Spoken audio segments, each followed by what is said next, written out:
Welcome back to the show, to the shift. We are clocking in, and we are clocking in for the final time, for the final best of 3. And it is a good one because we are going to see if Hydra Nation, now they've got 2 weeks with the Ranger, who's supposed to be a player that's, I suppose, supposed to organize the team more strategically. That's kind of the idea here. Second time, but will it be a third loss to the Baroness Hotel? A team that I guess just kind of came out of nowhere. We didn't expect it. Ido kind of isn't even supposed to really be on the team. Mitch already alluded to this if you guys missed it, his wonderful explanation. But that's what we're walking into right now. And the draft is always so important in Deadlock. So I want to start the conversation there, guys. You know, what do we need to see in this draft for Hydra Nation, who are coming in kind of as the underdogs to get off to a good start? Well, I've got to hold my pen first because it makes me look like I'm taking notes, which I'm definitely not doing. Thereby makes me look a little bit more studious and astute. So that's where I'm starting. I think ZP actually mentioned it in the break. I think it is there. See, bro is a knower. That is crazy. I didn't have my glasses on, man. This was fine. Look, I think, you know, we want to look at who Ido is going to end up playing. I think that the guy is able to take over the games on the right. That's crazy, bro. Yeah, and you might be able to see the last shred of my dignity if you squint your eyes and look through the super magnifying lens. Yeah, is it going to be Mina or is it going to be Pocket, right? Because I think Baroness Hotel really prioritized the Pocket very heavily last week. This team's kind of sick. Do also, yeah, is a Pocket player. But, I mean, the John Sire core is crazy. Sire is such an enabler for me, I think, for so many of the teams that he's on. He's just kind of correct, man. I think these guys are, just by some, you know, twist of fate, came together and have started dominating NA. And honestly, sometimes it hasn't even looked close. Also, I think the ridiculous part here is, you know, we kind of open with Hydra Nation like, okay, we've added in Ranger to add more, you know, more of a cerebral nature to the team, more intelligent shot calling, you know, make the scrims better, you know, all the stuff with adding, you know, a higher IQ player, as it were, right? And then you go to Baroness Hotel and be like, do you guys scrim? Nah. Did you guys have a plan? Nah, we just went in there and did stuff. Like, it is the ultimate other end of the spectrum where, well, of course, Baroness Hotel is made up of incredibly mechanically skilled players, some of the very best in the world. On the other hand, the fact that they've had the success they've had over the last 2 weeks without being a team that has gone to a normal scrim schedule, without being a team that, you know, is using the normal methods of preparation, is a little bit ridiculous. But you do wonder if today is the day that the bill comes due, because the one downside of being on top is that everyone is aiming for you and you are the team that is getting stratted against the most. And now there's 2 weeks of data to potentially use against Baroness Hotel as we go into tonight's money match. Yeah, but if they have no plan, then how's the enemy supposed to figure out what their plan is? He's supposed to play against that. Also, like, yeah, you look at like multiple like rank 1 players here. I think Sire currently is rank 1. I think Do was rank 1 for a while. You know, we know what Ido is capable of doing. You know, if you want big brains, I mean, you've got them aplenty on this team. So that's kind of what I'm hyped though. I do want to see like Hydra Nation have been putting in work, right? And there's always a bit of a Dan, a bit of a lull for them after they, you know, make a roster change, right? And they sort of have to reacclimate, but they have always found their way back up to the top. But I don't think they've really had to deal with a boogeyman like the Baroness Hotel in NA before. This is something else. And that last week matchup, I feel like that was one of the most exciting games we've actually had. And it actually, I think for me, outshone the EU matches, EU finals, which typically I think are kind of the headline of the broadcast, where the match quality is super high and it's like very close. But that last match, if you guys missed it, especially the final map, was really good. So I'm hoping to get more of that as we see these guys face off again here today. It's going to be interesting, all in all. I'm curious to see how this one pans out, because I think Deadlock, you know, yes, part of it is that the game is in its early invite a friend alpha stage, but it is a game that I think even as you get into release is just going to be a game where you're not going to have metas that are super stagnant. Like, yes, you will have some mainstays, but even in weeks where you don't have much in the way of balance changes, you still get a lot that changes between the teams from week to week in terms of priority. You know, ask Seven how he feels about it, where Seven gets no nerfs for quite a while and just vanishes because people realize, hey, we actually just don't want to play him over some other things. You know, I've got to say really quick, Steve, you just actually put me onto what I think is a flaw in Valve's system here, the invite a friend system. I mean, this is a problem because I know for a fact, whenever I go on Twitter, like most people I see on Twitter definitely don't have any friends. So imagine how many players we could have if it wasn't an invite a friend system. If you could just kind of invite yourself, you know. I was hoping we got that, at least that kind of angle. You buried the lead a little bit on us, but I was like, do I interrupt him and say, because you have no friends? But no, you done better. That's fine. We need to see Kelvin banned. Thank you, Hydra Nation. They let Kelvin through in the first game of their best of 3 last week, and they got crapped on. It was bad. Yeah, I don't think you let Kelvin through right now. Even looking back to EU, the game Abrahams won, guess what? They had Kelvin. Kelvin just does a little bit too much right now, and I think if you're looking at heroes that, maybe under the nerf gun in the future, it'd be that. But Baroness Hotel, they realize how much Hydra Nation loves running Bone Krill. They first pick it. But this is also a bit risky because I think if you're Hydra Nation, not only can you grab Mina here, but depending on how much you value your front line, I think they grab Mina no matter what because you don't want Ido to play it. And then the question to me is, do you grab Pocket or do you grab something like an Abrams as your premium frontliner? But the Mina's gonna be gone, and yeah, she is. Or do you take the Billy away from the Baroness Hotel because they really prioritized that pick last week? We sort of talked about why it's so powerful, but again, just the level of sustain you have that also ignores the anti-heal is really, really good. So Mina, obviously a great opener. That's going to take that away from the Baroness Hotel as well. It means that, now the question of Pocket or not is going to be circulating, and Ivy will be the second lock-in. That's nasty, CP. That's a Mina into Ivy. That's rough. And Baroness Hotel, they've just got Mo and Krill. Yeah, I mean, they have part of their front line. I would assume going in here that Pocket will probably get picked. I mean, Pocket's been getting picked before mid-stage bans a lot, and you have Do on the team. It also, Ido can still play it, but Paradox comes in. I would think it's going to be Pocket, but again, it kind of depends on, as Mitch alludes to, DMB played a lot of Billy in the past, and Billy looked really, really good for Baroness Hotel at securing things here. So it just kind of depends on what are you valuing the most, and whatever you don't value, you may lose in mid-stage bans or just, a pick to deny it from you. So we'll see. But it is going to be Pocket for Do. Okay. Yeah, we saw the Paradox pretty heavily lent on by Hydra Nation when they tried to take these guys on last time. Obviously, there's a couple of other directions you can go. We even saw Warden attempted by Hydra Nation, actually managed to win that game. Still an outside option. Lady Geist, of course, might be a little bit too early for those. You might look for a hard initiate of your own. That's really the lock-in sound for Abrams. That's crazy. Okay. Yeah. You play Warden versus Abrams, you're going to hear that sound a lot. Warden just has to let the people know. God help me. I feel like Hydra Nation's first 3 picks looking quite nice. I don't know the confidence I have for Baroness Hotel. What is Ido going to play? Because, if Do is playing Pocket, where do you put the Ido? Well, in this case, you could still go for Yamato, which would be a perfectly fine pick. Yamato, a little bit more favored in NA still than where it's at in EU. That'd be a good start for me. Also, I'm a little bit surprised for Hydra Nation that they decided to go for the ban on the Shiv. Yes, Baroness Hotel has played Shiv pretty well in the past. I personally think the Billy is a bigger threat here, unless they intend to pick it up themselves. Because in terms of how they're setting up their front line, they still have the ability to actually go Abrams Billy front line, which would make a lot of sense if that's what comes through and would kind of explain the Shiv ban, because you're getting rid of another frontliner while taking one of the good ones for yourself. It's just you need to find some good low econ picks here as well. Farming. Okay, so Warden does come up again for Hydra Nation. It feels like definitely a bit of a comfort pick for them still. And fares okay in NA in general. Yeah, it's Hydra Nation obviously have the Ivy and Mina, and add the Billy. There's 3 heroes that want to scale.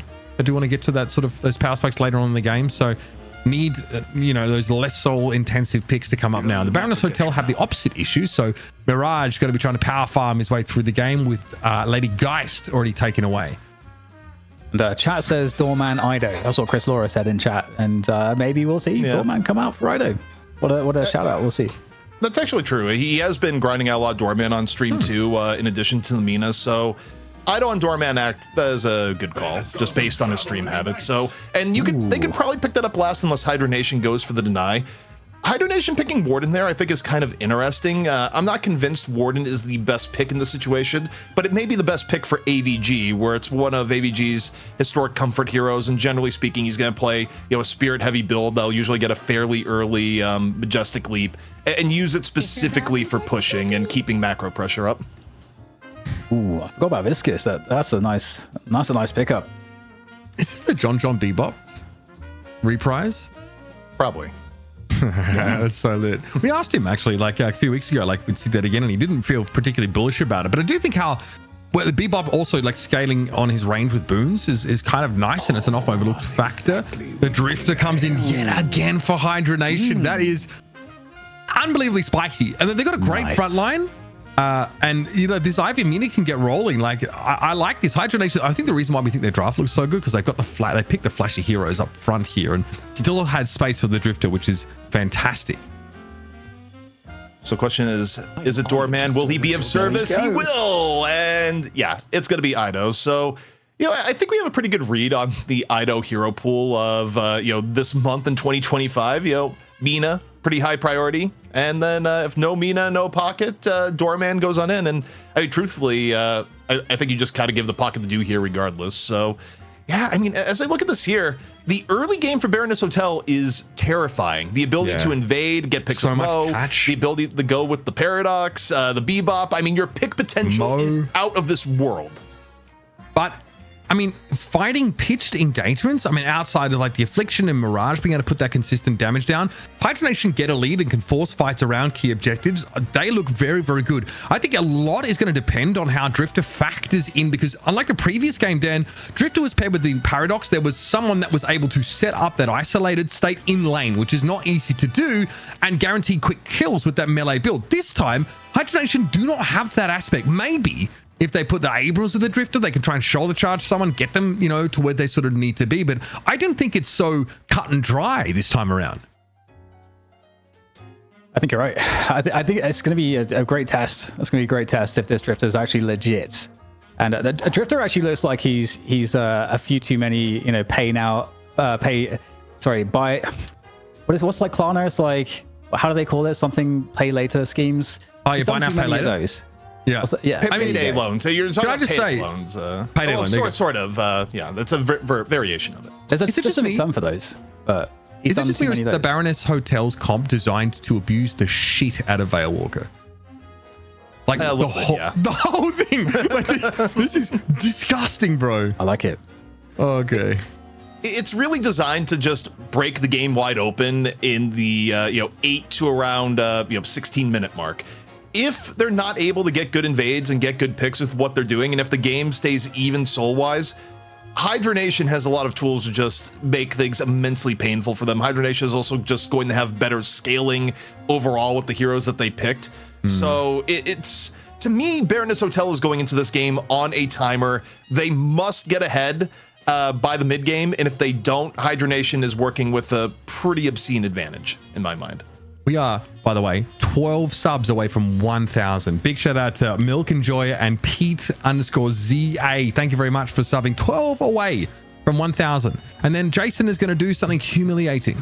I mean, that won't be because of sub goal. He's going to do that without trying, but we'll also think of something for him to do for you. What's he doing? Well. Is he taking his pants off or something? What's he doing? No, yes, he knows. Yeah, I would have thought that. No, he's going to squat. He's gonna rack a barbell on his shoulders and go for it. No, we don't know yet. We're gonna figure it out. But it would be momentous, folks, if you can get us there. So if you got those primes sitting around, consider using them on us. We'd greatly appreciate the support. The prize pool, of course, for this show is supported by our friends over at Intel. But you help keep the lights on by joining us over at Patreon and also subscribing to our Twitch channel. It's much appreciated.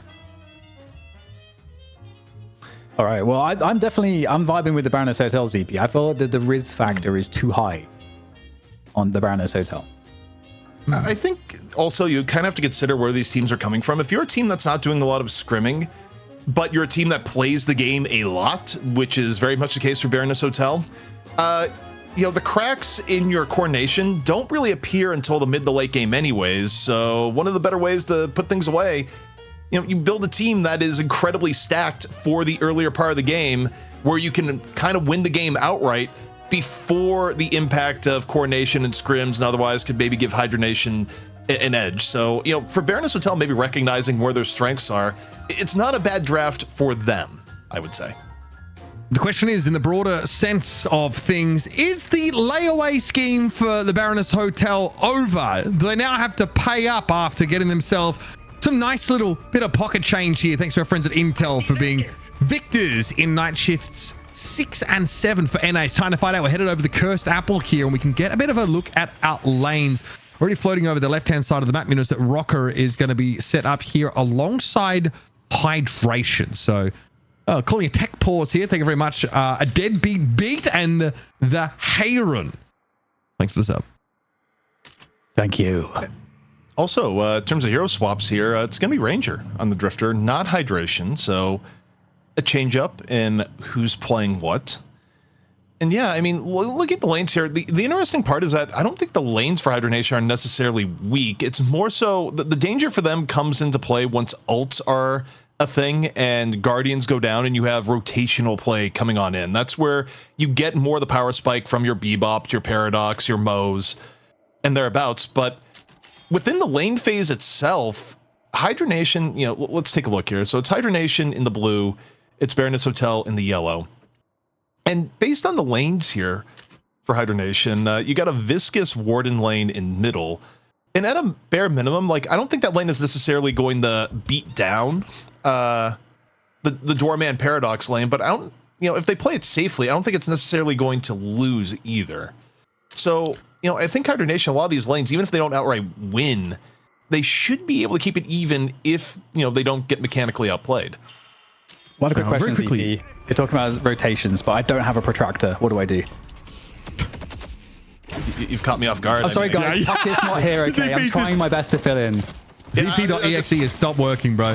He's absolutely cool. I don't know, man. Don't forget your protractor in that instance. All right, big shout outs quickly. Tetrasaur, Dark Fox, Hippo Flipper, El Scorcho, and Rimi. Thank you very much. Could have gone either way. Thank you very much for your subs, primes, and all. We appreciate them all the same. We are 5 subs away from 1,000 here on the night shift. And again, we're all both filling in for Chris Puckett as much as we possibly can. We're going to shill. We're going to get you guys to give us your money. So thank you very much for your support. Let's get back into the action, though, now. As ZP foreshadowed how these lanes might go. This Ivy Drifter look here going up against the Bebop and Mirage.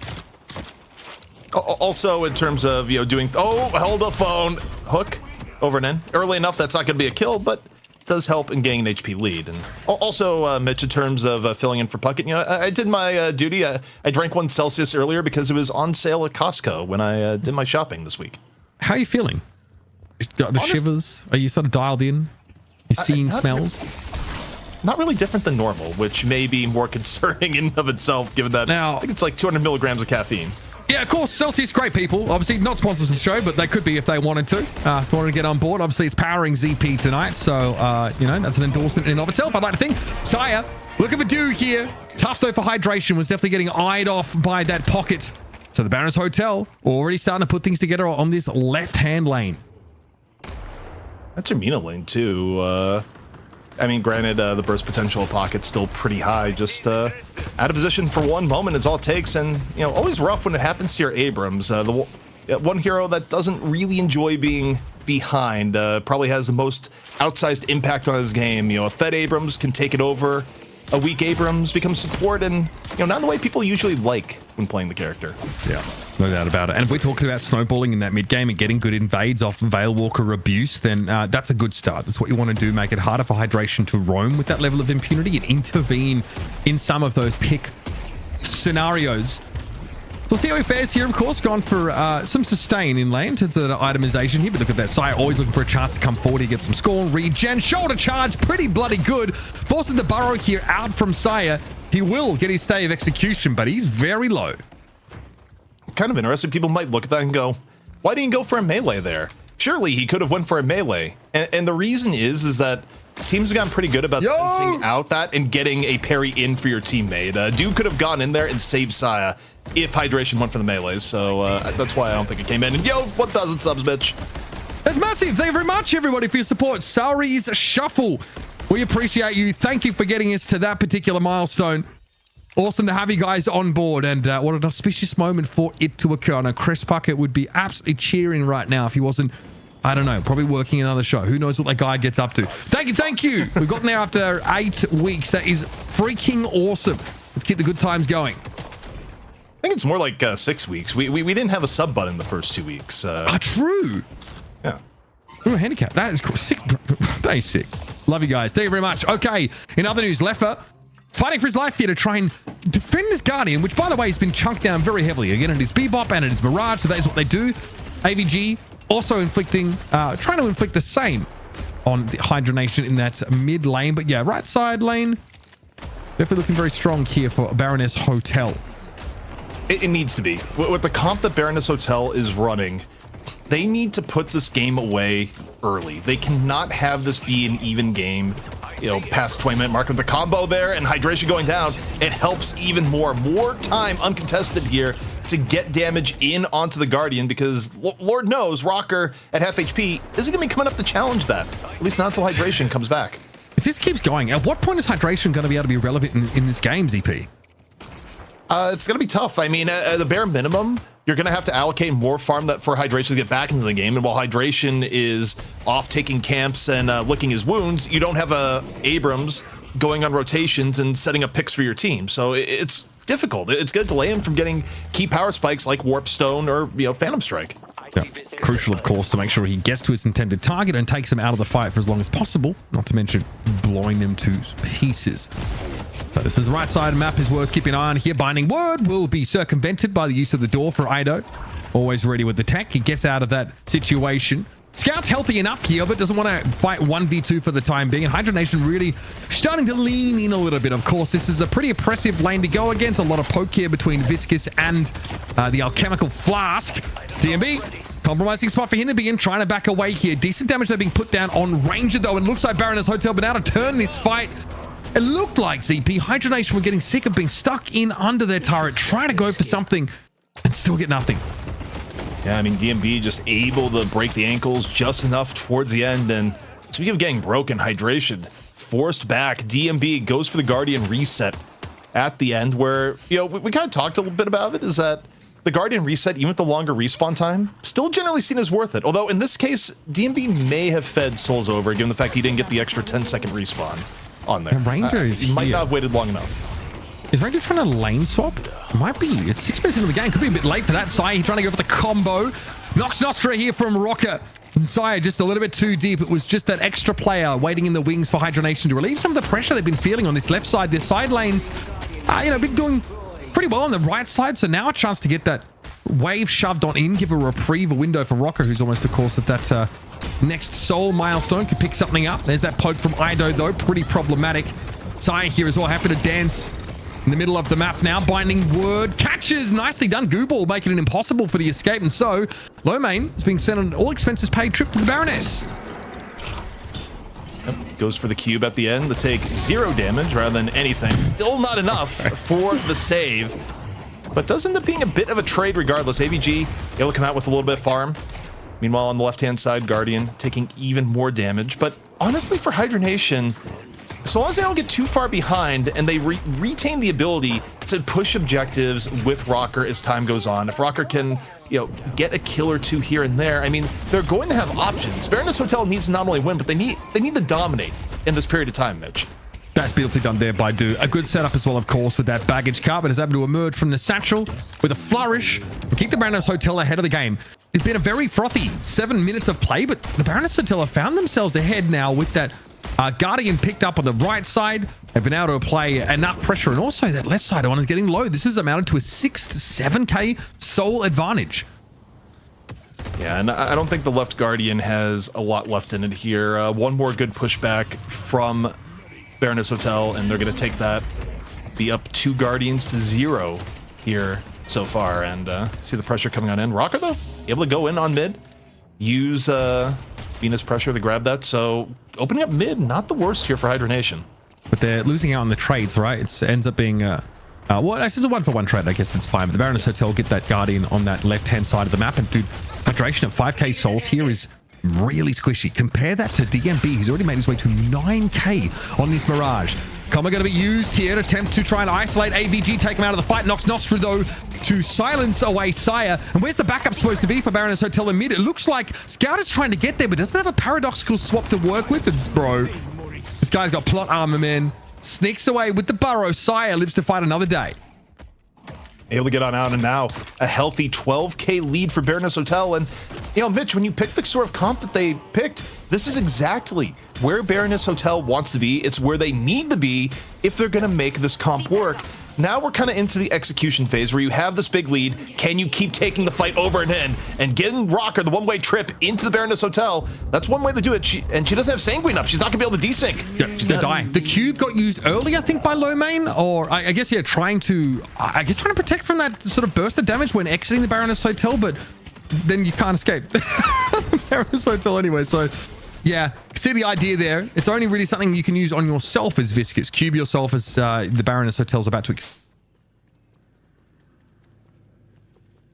So, heading on in. Baroness Hotel about to be 10 minutes. First earn coming on up, and it's right at the barrier here, math-wise, where, you know, if Baroness Hotel goes up another 1,000 or so, I don't think it's quite there yet, but it's in the world where Hydra Nation could get first earn in their territory, and that would actually be quite bad for Baroness Hotel if Hydra Nation gets earn control here. So the nature of the first earn and where it actually goes is actually a pretty high priority here. Okay, well, we have fight for buffs underway here.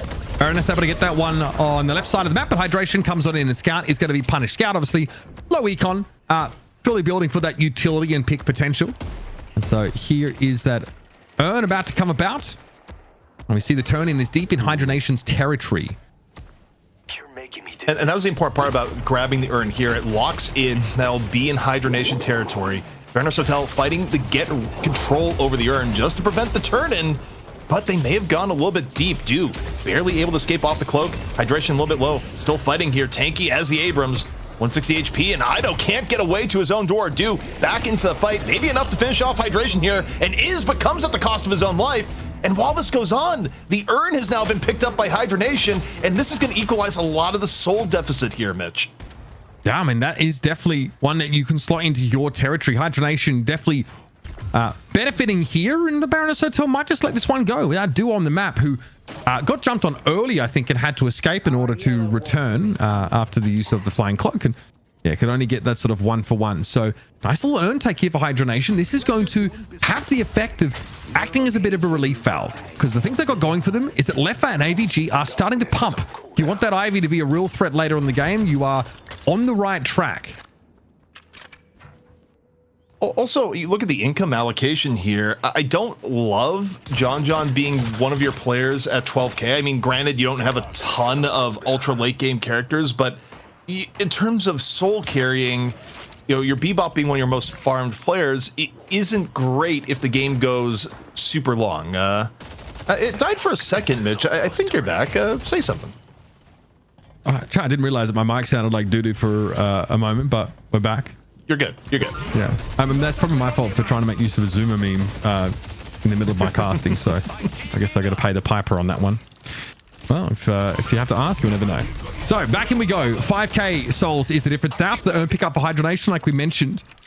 Obviously, we already have the buffs fought for.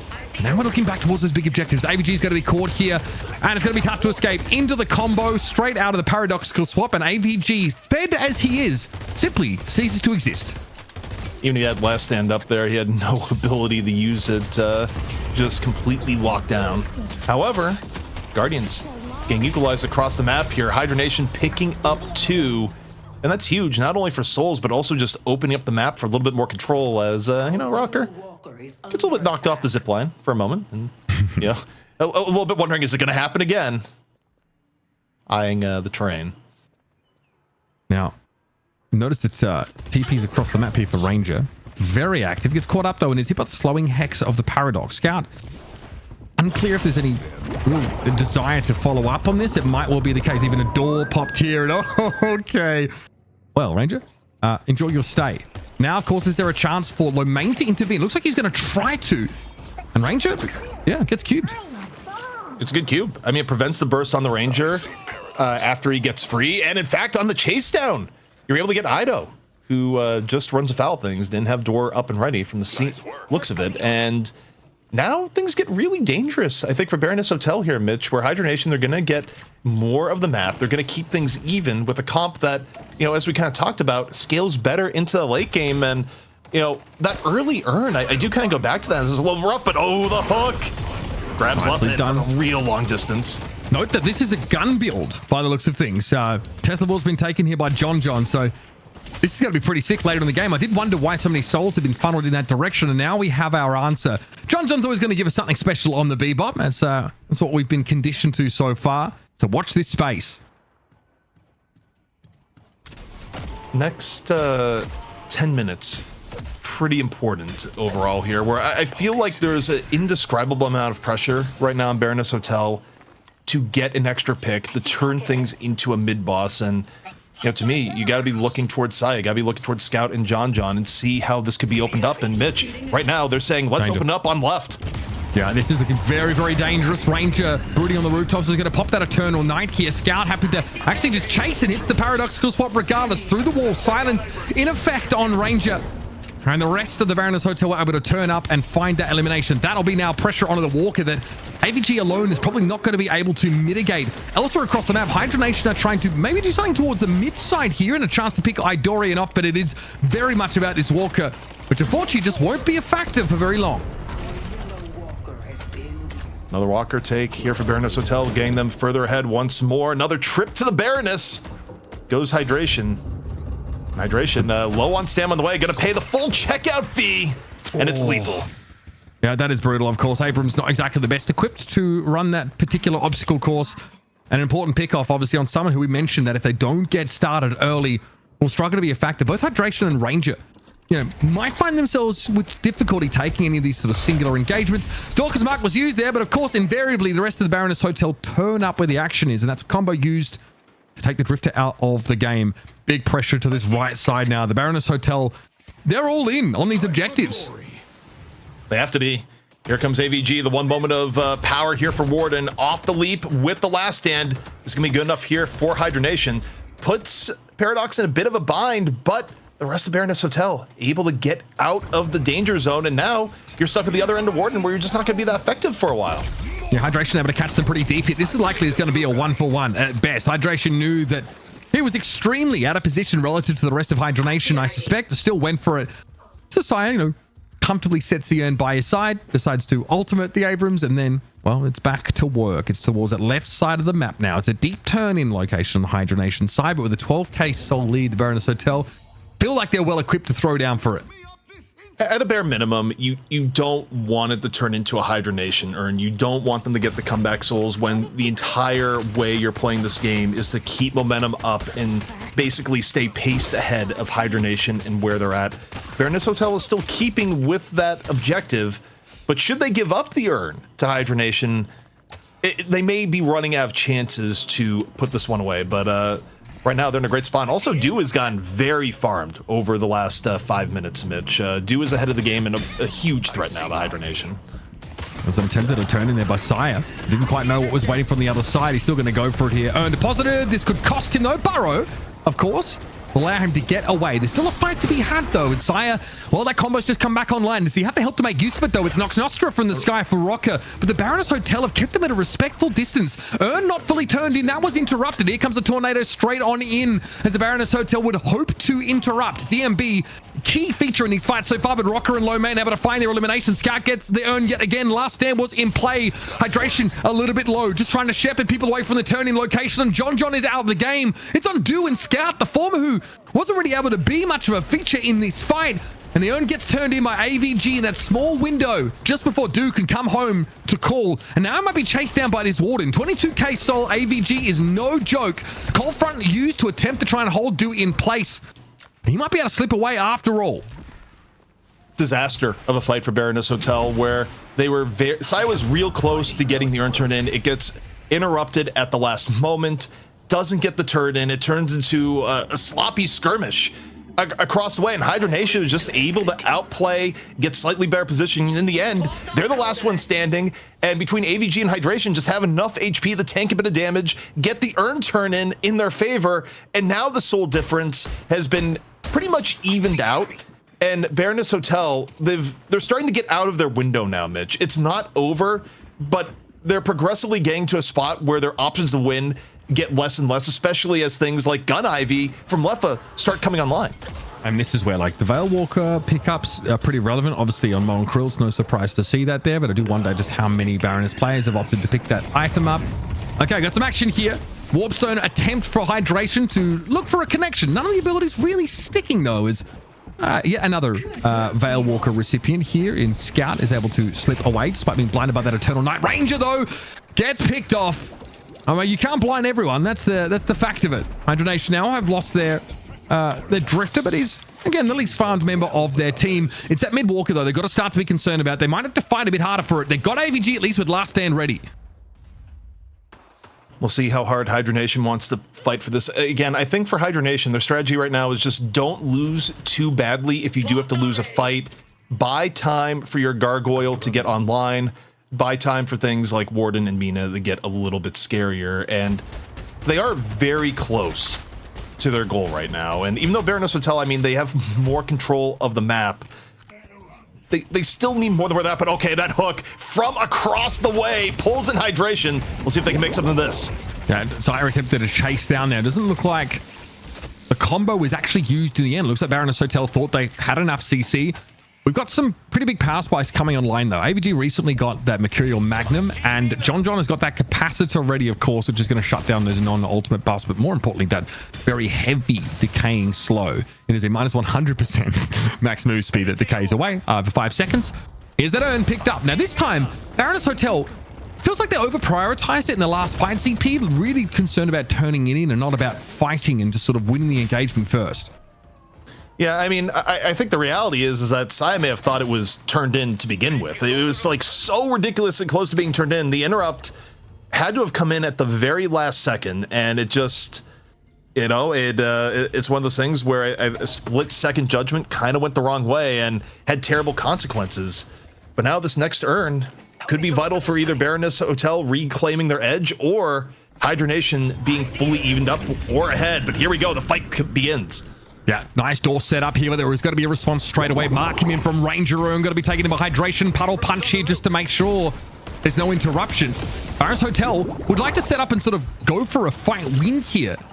That urn, still a factor, of course, but you obviously see a Doorman ultimate going to be used there, and in comes Dew. Very, very fed at the moment, and even throws that barrage in after the fact. It's going to be Binding Word into shoulder charge that will claim the pocket. That's a 1-for-1, 1-for-2 trade, rather, as John has been getting picked up pretty early in these fights, despite the power spike we alluded to earlier. This could be dangerous to the Baroness Hotel. Here comes the Burrow. Hydration going to be picked up as Saya emerges. No combo available to him right now, and this could get rough with DMB out of the fight. That's the sustained gun damage that has gone by the wayside. It's Scout, Ido, and Saya, not the three that you want to have left here to try and clean up the fight. They're not healing nearly as hard as the Warden and the Ivy combo for Hydra Nation, who are at a clear advantage here. Hydra Nation has a really good spot here. Should be able to force things back. The urn, of course, in the melee, ends up on the other side of the map. But for Hydra Nation, whose main goal is to keep the game close, they have to be really, really happy with that. And also, part of the issue that Baroness Hotel is running into here is that the team fight presence for them is kind of rough. They don't have a team that's, you know, with the exception of landing a really big affliction from Dew, Hydra Nation has more power in these team fights. They have way better disruption with the Viscous. AVG was able to zone people out at the last stand and get good damage in, and you still have to deal with the threat Nox Nostra and the part that at the beginning of the fight, you can't see very well because of Eternal Night. So Hydra Nation's team fight comp, to me, is just kind of straight up better. I mean, we talked about this in the draft. We said the Baroness Hotel clearly playing a comp that is very good with Veil Walker, very good at getting picks, but now they have to fight for objectives. Now they've got to have pitched battles in 6v6s against Hydra Nation, and their comp is terrible at that in comparison. Okay. Saya finally gets the urn he was looking for. You can see the Baroness Hotel are really tunneling the soul lead, the objectives, just to try and force a stat check on Hydra Nation, even if their composition is way better suited to fighting. But how much of a soul lead do they need for that to happen? I mean, ideally they need more, but that was robbery from Ido and Saya. They're just going like, yo, the door's up, go, get over here, like walk in. And yeah, I mean, that's also some of the things that people kind of theorized before Doorman kind of was like, hey, what about the macro decisions? And teams are getting a lot more adept at actually executing on Doorman's potential now. Yeah, can't spell Idorian with that door, bro. Think about it. Let it sink in. Big soul advantage they get off the back of that, though. Dew's up to 34k. Like you mentioned, the Affliction needs to go pretty well. Needs to be good barrage connection on those individual targets. We get a game pause here called by DMB. A pretty decent inflection point, I think, to start to look across the map. And we are looking at, obviously, 2 remaining walkers here for Hydra Nation. And that's where our focus is set on this mid lane one here. We're seeing some passive farming for the time being. DMB waiting on his reason for the DC. Not that it matters. DC is reason enough in itself to call a game pause. So 13k souls is the difference. We are 23 minutes into the game. Also, just reading some reactions here because we're in a pause.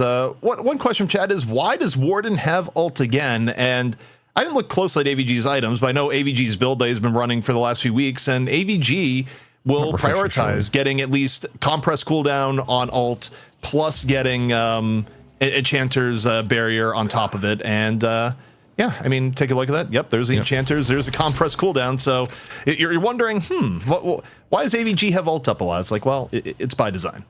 Yep. I mean, he's obviously got that.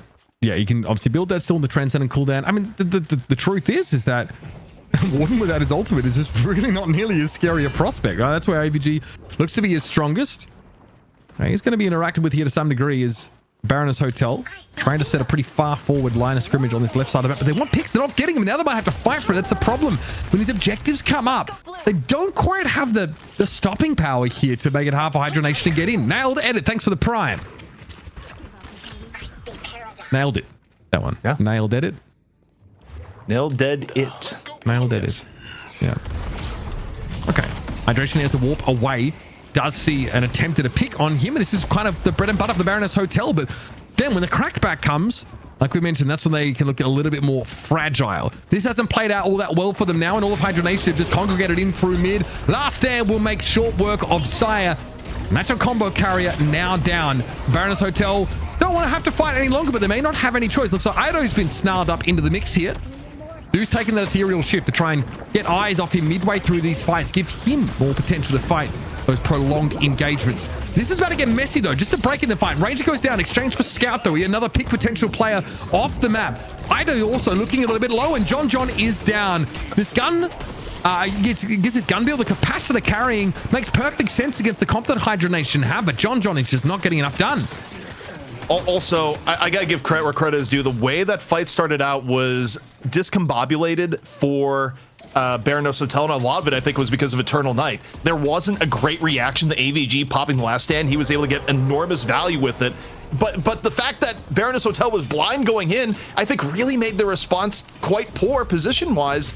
And now as a result, mid boss underway. We'll see if there's any form of contest. Ido getting ready for a little bit of chaos here with the door. Through the door! Away! The goats! Oh my goodness! All the region credits. That is just a dastardly work. Do and Ido going to be back, going to try and make use of the door, but Do is on the wrong side of it. Ethereal shift going to be used here in the middle of the fight, but there's no affliction to make use of. They will fall in the end. And the urn's been taken by the Baroness Hotel. That is extremely cheesy. I saw that. I was like, wait, that's Ido, a doorman. Wait, this is actually a danger. You just get carted through the door as Ido commits a little bit of casual thievery. Also, even though Hydra Nation, from all the kills here, Mitch, they've evened it out. I can tell you that in terms of whatever imaginary tilt meter is there, getting straight up robbed by the bellhop is not a fun experience. I'm just gonna put that out there. And they have 3 buffs still.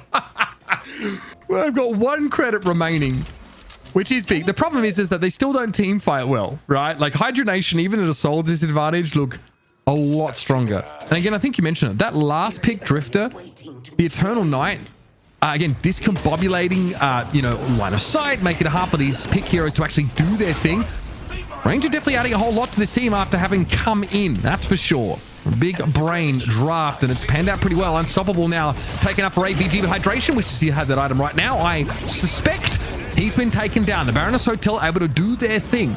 Play to their win condition now, but they're deep within their own territory, and there's going to be a fight to be had here. They've got to throw down. Sire taken out, forced to come back. Ido is blown to smithereens now as the Nox Nostra pursues a retreating Bebop. John healthy enough here to fight should it be required, but that urn has now been picked up. Lomain, though, down amidst this action. And Hydra Nation start to call a cancel on this. If you count the rejuve, that was a 2 for 2, but Baroness Hotel, even with things being even up, have been playing exceptionally well, kept in the game from Ido's hero play back at mid boss, and now up 1. A big advantage going here for the Urn, and I think you look at how Hydra Nation's playing this right now, maybe looking for more of a trade, but I don't even think they get that here, Mitch, because their lanes are too pushed up. This is a rough spot for Hydra Nation to be in macro-wise. Yeah, I mean, that's the difference between these comps, right? Baroness Hotel have, decided to try and play to that strength. Even the freaking Mirage has Veil Walker, bro. Like, what is going on? Left here, force back, do able to put pressure down, still have that affliction in hand should it be required. Looks like he's being pursued by the Mina. And yet has to make use of the ethereal shift here. Can we get away? A couple seconds before that majestic leap is up, and it looks like Do has cleared the blast zone. Also, that combo is ridiculous on both Pocket and Mina at the moment of Transcendent cooldown, where, the main reason to upgrade cooldown to Transcendent is because it works on items. And it puts Ethereal Shift, which has a pretty low cooldown nowadays, at its higher tier item state, just to ridiculous levels where you can start chaining briefcase, cloak, shift into another round of like briefcase, cloak, shift. Do is not easy to lock down at all, barring something like a combo, which of course is with Baroness Hotel and not Hydra Nation. So actually taking out Do is a difficult job for Hydra Nation at this point. Yeah, no doubt about it. Seeing this popping up, it does give you, I think, like a little bit of extra ability cooldown. But yeah, you're dead right. We want that item cooldown, and AVG seems to agree. They've also taken one of their own. I guess that's pretty handy for Unstoppables purposes. Now we'll see how this emerges with Baroness Hotel. Again, in good positions to try and find a pick. You'll notice the fan out through the middle part of the map. Buffs up in 20 seconds, though. You might see Do already setting up to try and take a quick take of those. Already, though, something is afoot. Okay, Rangers actually popped that Eternal Night. So Baroness Hotel, I feel their players flying blind for the time being, and Hydra Nation are encroaching on their position. Sire doesn't see it coming. Knocked out of the park there by the full weight of Hydra Nation's team fighting composition. That's the Unstoppable there for AVG. Last stand also used. They got the one pick on the Molten Crew, but is that going to be enough? Lomain here in the thick of things. Wants to come forward, but Leffer just blew John and Smithereens. It's time for him to take center stage at 38k souls on this Ivy. He has farmed up enough to be a true nightmare. Eternal Night has just been getting absurd value for Hydra Nation in the later game here. Baroness Hotel, they're not able to react efficiently in these team fights because they're blind. And now you get the pressure on the Ranger at the very end, but Hydra Nation's still in a better spot here, trading up more efficiently, getting Ido towards the very end, or Tornado.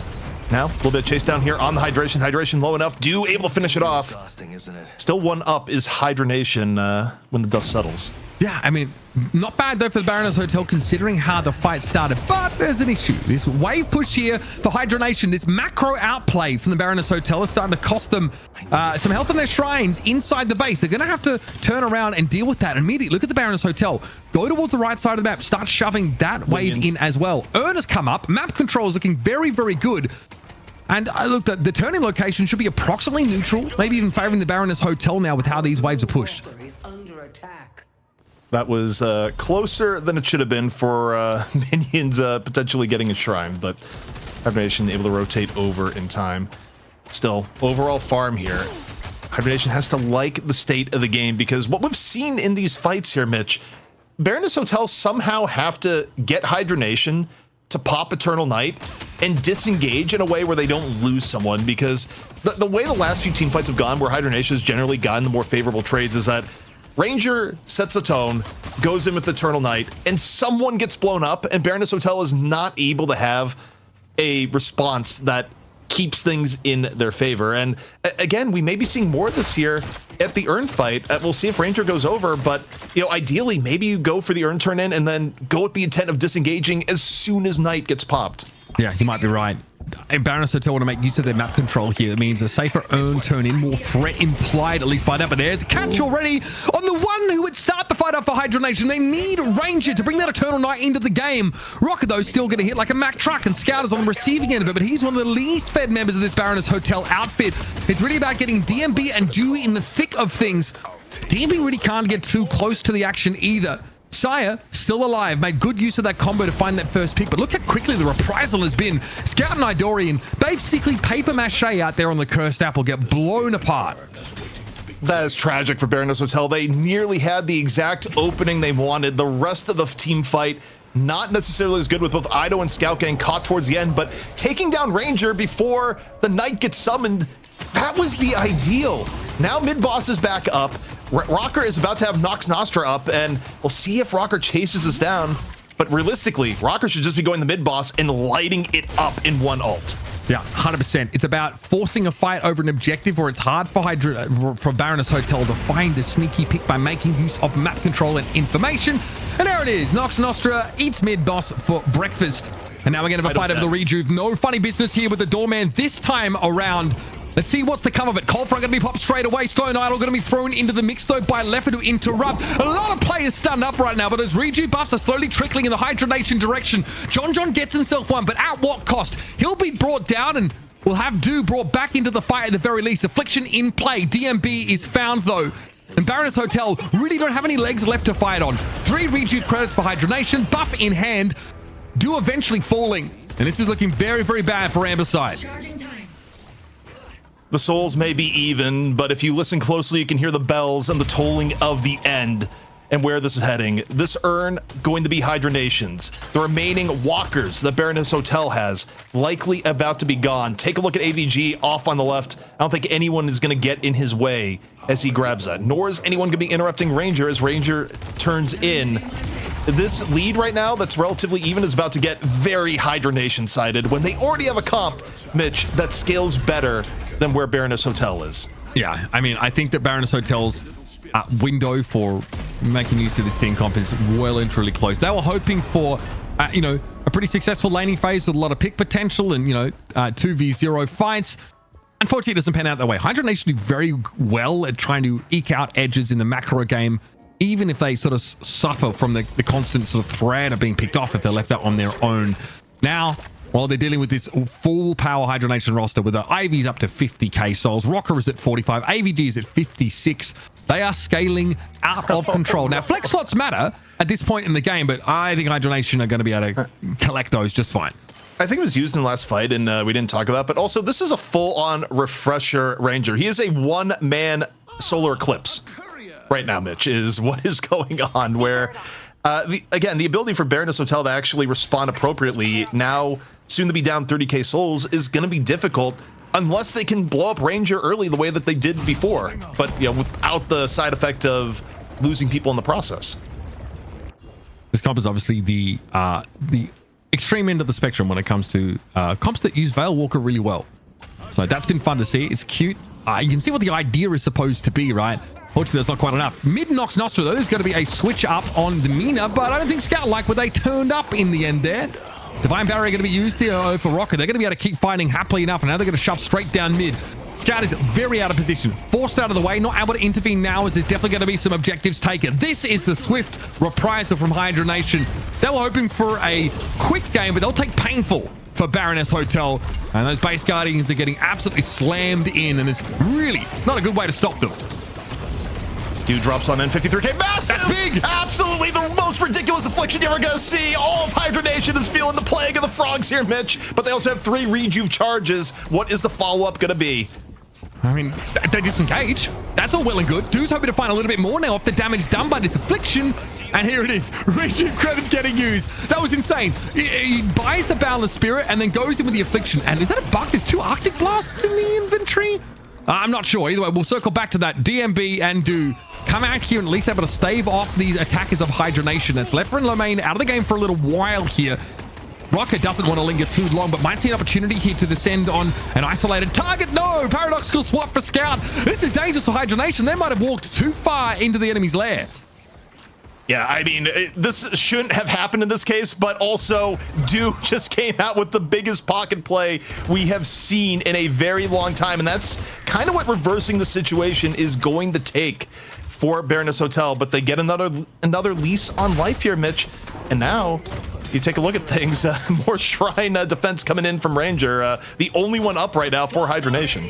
Yeah, not where he wants to be at the moment, but he's got no other choice. Now the Baroness Hotel are starting to knock on the front door of Hydra Nation's base. Those are shrines down. Now with the Endless Night, Ranger at least is trying to negotiate from a position of power, but I have all the cards.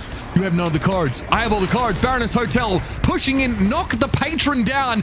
A ridiculous game. They know that maybe he can't find Hydra Nation in a pitched battle, but when it comes to this miserly little 1-for-1, these little picks punishing and overextended for Hydra Nation. They come in, they get a patron knock, they've got extreme map control, and now they need to turn this into some souls.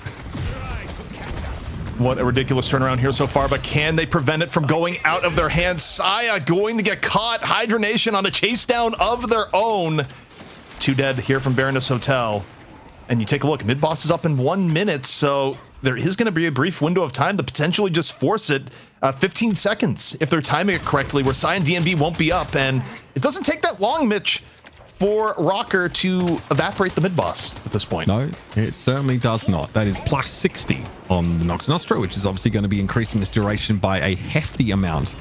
And also making them bats hit pretty darn hard. Now, what's the play? Hydra Nation need to force a fight. They need to get an engagement. They don't have any raw, pure pick potential. They just have to hope that someone gets isolated by that Endless Night as they step up and say, you are going to come to us. You are going to fight us. That's an Amber Patron knocked. Sire and DMB still out of the game. The reprisal is swift but deadly for Hydra Nation. I actually don't love this for Hydra Nation because now you're going to get the quicker respawns on Saya and DMB. And if they were timing that there, Mitch, they could have had a window to do mid-boss 6v4 with no Saya, no DMB.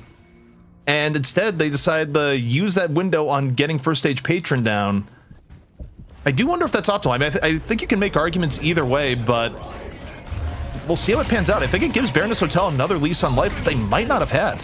Okay, there's more to be done here, though. We're looking for picks. If a Baroness Hotel mid-boss is going to be a factor, they can't fight this in a fair fight. They have to be sneaky about it. Lomain gets tugged in, but Goo Ball is active. Affliction on the field right now as Hydra Nation are feeling that tick down. Escalating exposure was picked up, though, for Rocker. So, again, that Nox Nostra is going to be getting worse and worse the longer that it's in play. There is so much damage, but Hydration's picked off. It's a trade. Sire's out of the picture now, and Rocker's trying to keep a respectful distance. He can't stay safe as AVG gets in there and knocks some heads together.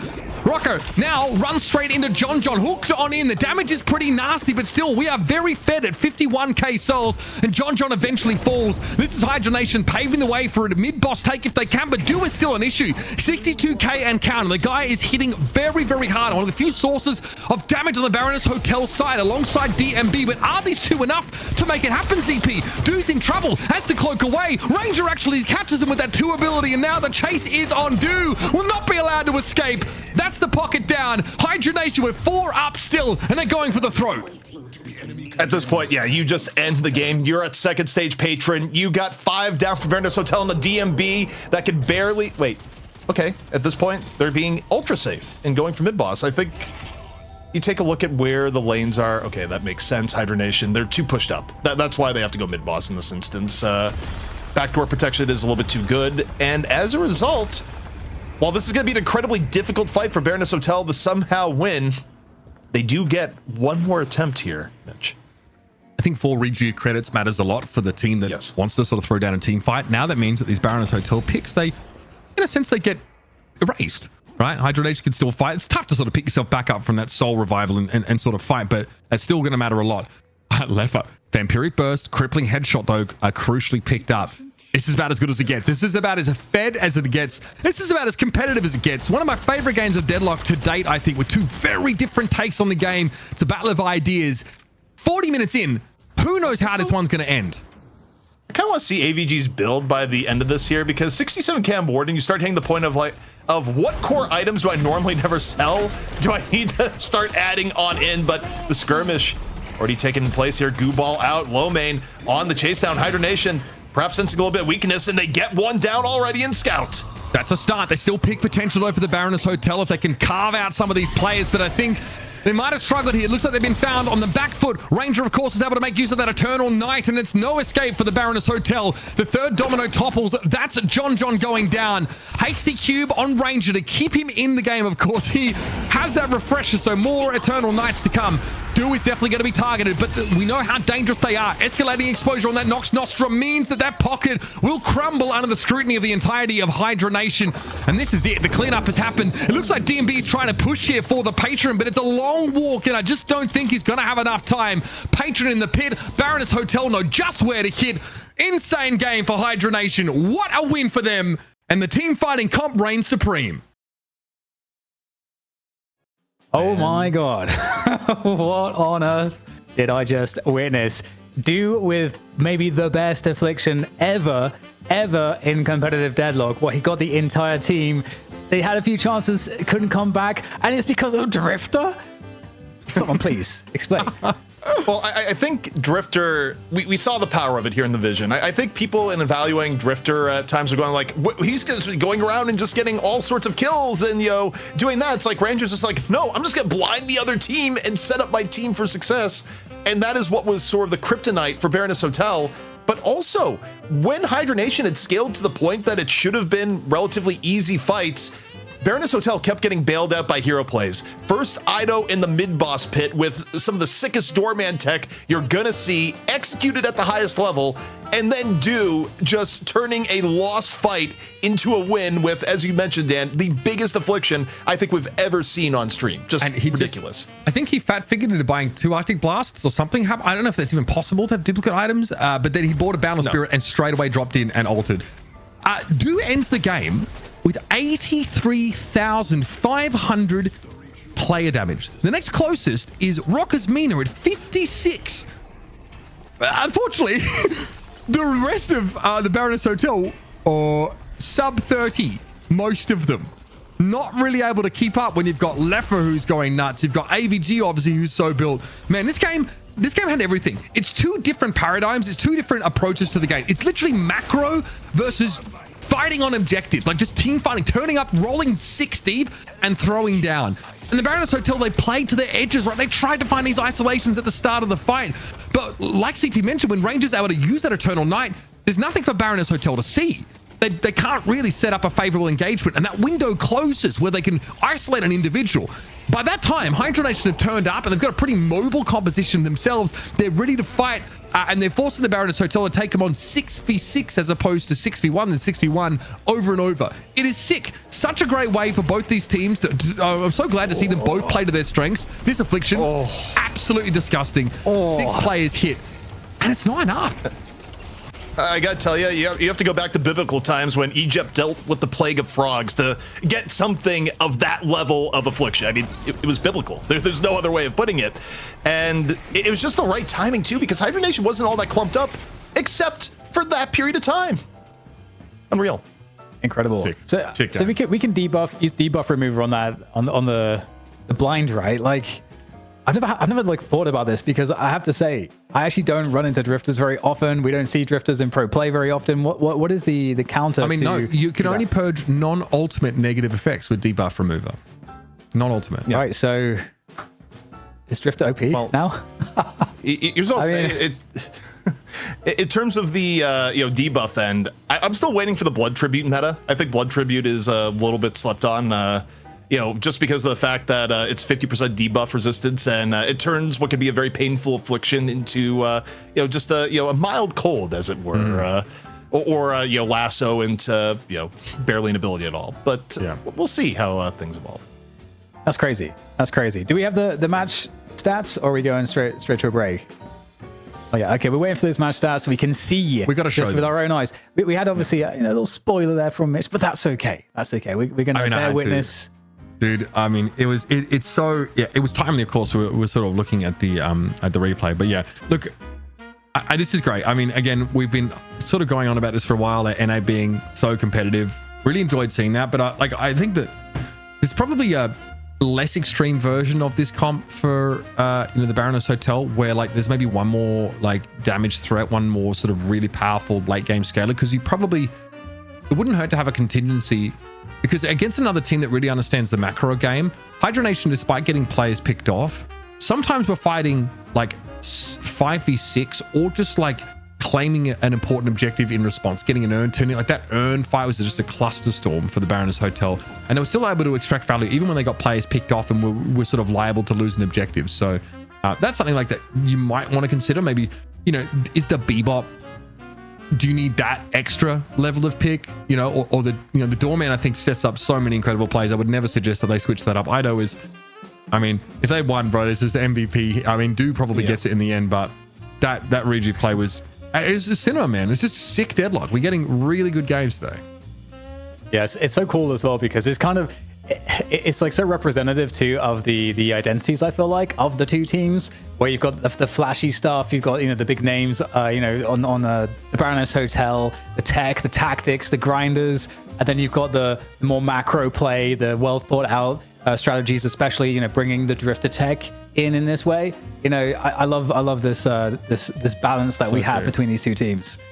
Yeah, we'll get stats after the break. Apparently, that's fine. I mean, I can. All right. Okay. Well, let's take a quick break. We'll need it after that one. That was an epic match. Hopefully, we get 3 like that, or 2 more. We'll see you guys after the break for the next map 2 of this series. This is what your pocket damage looks like if you hit the greatest affliction of all time. All 6 players right at the end of the game. Sadly, for Du and for the Baroness Hotel, it wasn't enough.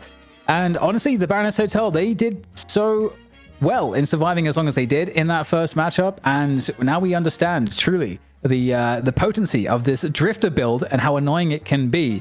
So guys, we're going to be going into the second match. I know off camera, you guys were talking about kind of some of the expectations of how the Baroness Hotel might respond in the draft, as well as Hydra Nation. So where are we landing with that? Now we're moving into the second map.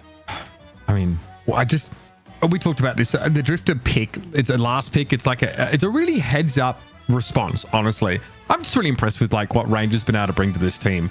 If I am attributing that idea to him just because obviously he's one that was brought in to really get that draft going, but it was awesome, right? Really great idea. But we get to that part of that end game and it gets really volatile. I think that the Baroness Hotel buy their way back into the game on a few occasions. Like we said, their window had kind of closed to sort of abuse the game. You can see here, right, between 12 minutes and 31 minutes, they can't actually extend their lead, right? That window is where they need to win the game. And as time goes on, you can start to see Hydra Nation just clawing it back as they outscale. That is something that we have to be very mindful of when you sort of craft the kind of confidence. That's why I mentioned before the break, having an extra scaling hero on Baroness Hotel might have helped a lot.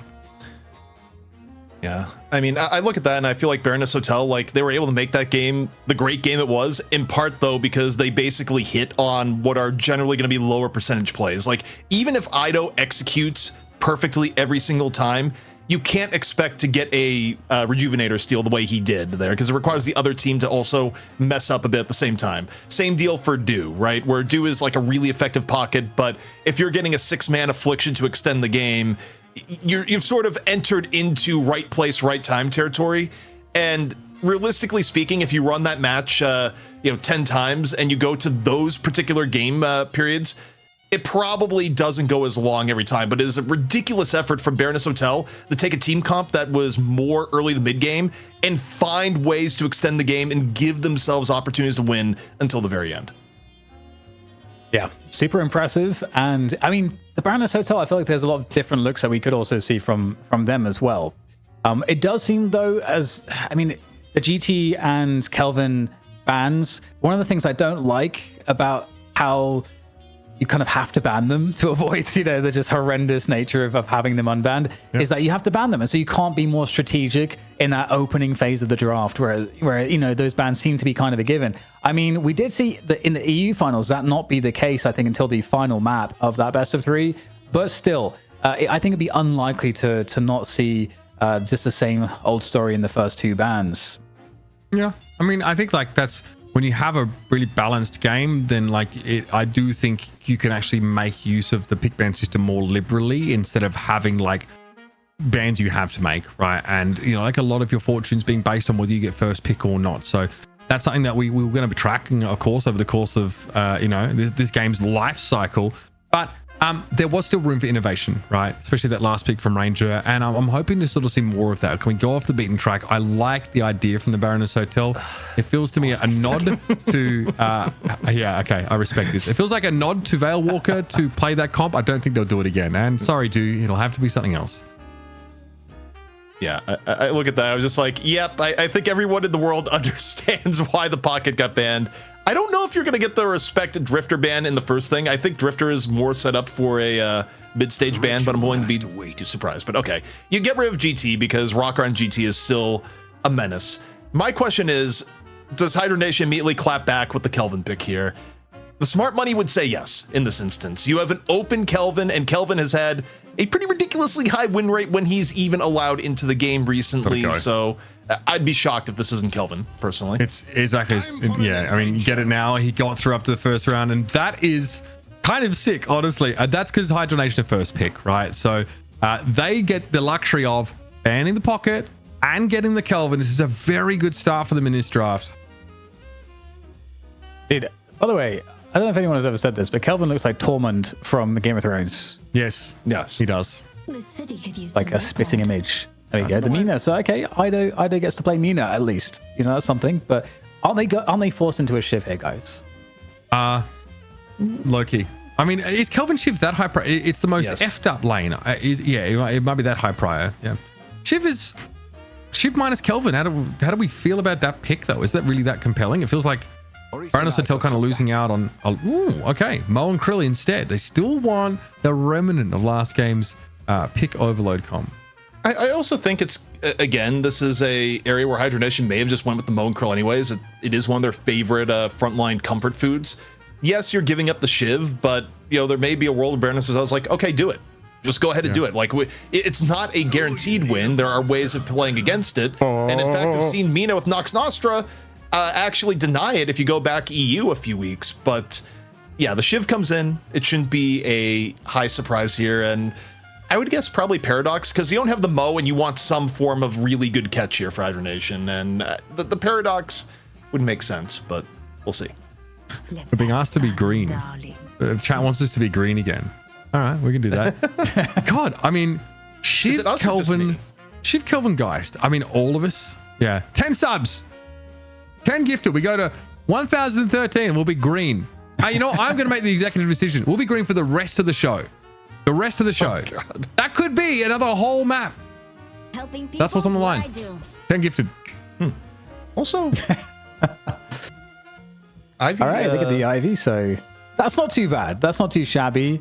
The Geist priority is interesting, by the way, guys, because we don't see Geist prioritized in EU, and it's not because Geist isn't good. For sure. It's just that for some reason EU tends to, I think, go like Billy and Abrams and so on, kind of prio over the Geist. And we don't see much Billy prio, I got to say, in NA still.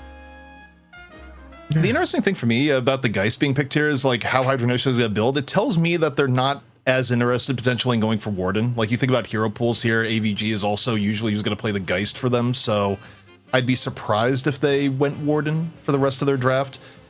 And also in terms of mid-stage bans, I was thinking for Baroness Hotel, okay, maybe you take down the Drifter, but with Paradox still being on the board this late, which is kind of an oddity in and of itself, they decide Paradox is the bigger threat.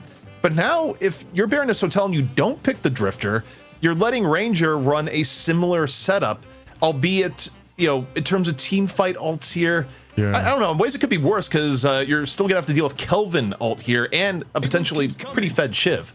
That Yamato ban was really nice, by the way, because, I mean, what deals well with Kelvin and Shiv, I think, is the Yamato. Getting that ult definitely is quite nice. Yeah, I mean, Hydra Nation, do they just not want to play an initiator? Like, it's only Holiday really left on the table now. I guess. You got Bebop. Yeah, you can play Bebop, exactly. Yeah, okay, so they do. Having some form of that, I think, it makes perfect sense. Obviously, debuff reducer rather pretty good, so that's still a way to mitigate that. I think Holiday, those, I mean, this for me, the Hydra Nation comp, actually both of them look quite well rounded, but I think the Hydra Nation building off a core of the Shiv Kelvin, these lanes look pretty nice so far. I think you can still construct one more terrifying one. We got a late game carry here in Infernus. That doesn't necessarily say too much about a strong early lane. You can see that, Infernus, though, when he gets rolling, it's fine. It's a lever pick. Do you deny the Drifter? That's what I'm looking at here for Baroness Hotel, because I think based on what you can expect the different players in Hydra Nation to play, they are kind of angling again to potentially go down the Drifter road, or at least it's a good option. What? She's not dead? Wait, but they nerfed the... Okay, I did not expect this. This is either... Can you still play the cheesy double steak build? A dumpster. Yeah, we grilling here right now. We grilling out here? Get the double steak build again? So for those at home, and also because I don't quite remember fully, what were the nerfs to Vindicta that pushed her out of Vogue? Stake basically lost its ability to pull people in after like going for extra range. So you can't really pull people around corners the same way you could previously. And Crow got hit very hard in terms of its overall the spirit uptime. shred. Yeah. So I mean, Vindicta is not as good of a support character as she was previously, and she hasn't gotten anything else to sort of compensate. So that's why she went from always first ban, first pick to just dead. What do you think about Alk Flask right now? Is that still worth building into? Yeah. Especially, we know Vindicta obviously being the premier carry of that item. We asked Sergey at the end of the last broadcast, the EU segment. He's what's an underrated, most underrated item right now? And he said Alchemical Fire. He felt like was super underrated. So Alk Fire, excuse me. Alk Flask is Warden. Okay, Lash here to round out Hydra Nation's composition. Feels pretty well balanced. Feels like it's really solid in kind of all stages of the game. Baroness Hotel, some spicy picks here. I think the Vindicta is what got our eyebrows raised. They're also going to try and keep this Warden going. This time taken away. That kind of scares me for Baroness Hotel because they've got 2 flyers, and Lash is actually pretty good at catching people. Flyers, they're both low HP. Flog does a lot of damage. She can really create problems with that. And also, obviously, if they're up in the air, the ult and so on. So I think it's CP, do you agree? Is this more of a counter pick for the 2 flyers? I mean, it's useful versus the flyers. I think it's also the fact that like Frozen Shelter and Lash, like they're both mortal enemies and also best friends. Like when you have Lash and Kelvin on the same team, I think just the virtue of being able, if you do get someone in your death slam, which gets harder as the game goes on, as things like counterspell get bought. But if you are able to land a good death slam, then you have Frozen Shelter to make what could be, an on the margins death slam, something that it ends up being guaranteed 2 kills. So getting those 2 together is usually quite good. So we've made a departure away from the very different comps between the Baroness Hotel and Hydra Nation, going to something that looks a little bit more of the archetype of what we expect to see in Deadlock. I'm stoked for this, Dan. I think this is going to set us up for what feels like much more of a pitched battle than the previous game. Yes, I love that we're not seeing Drifter, just the diversity from Hydra Nation, not just relying on one thing. And the Baroness Hotel with Vindicta. What build are we going to see from that Vindicta? I'm so curious. This is going to be another epic matchup, I am certain. So I cannot wait. Let's do this, folks. Let us get in the game. Okay, it is game number 2 here in this best of 3. Remember, with $1,000 on the line, thanks to our friends over at Intel. Big support, of course, keeping the Deadlock scene well and truly thriving at this very, very early stage. So again, Shiv Kelvin going to be matched up against the Abrams, and if my eyes don't deceive me, the Mina. I love how it's just gotten to the point with Shiv Kelvin that if they're both on the same team, they're going to be lane together. I think there's maybe one point in the last many months of competitive play where they were both on the same team and they weren't paired up. I think at this point may be the most iconic lane in Deadlock. Yeah, I don't think that's out of the question either. It feels like they're always obviously playing together. It is really dangerous. It can be tough to overcome. But we're talking about the Baroness Hotel here, folks. And we've got that Abrams beam to work with. So we definitely got some gas in the tank. Right, hydration with a shoulder charge into a parry instantly that Ido's able to sort of see coming. He instead opts to back out, but just awkwardly takes a ridiculous amount of poke damage. Now getting slowed down by the Aurora Beam. It's going to be Rocket taking Ido down, and that is a disaster of a start. Soul's obviously lesser for kills early in the game, but you do not want to give this lane any head start.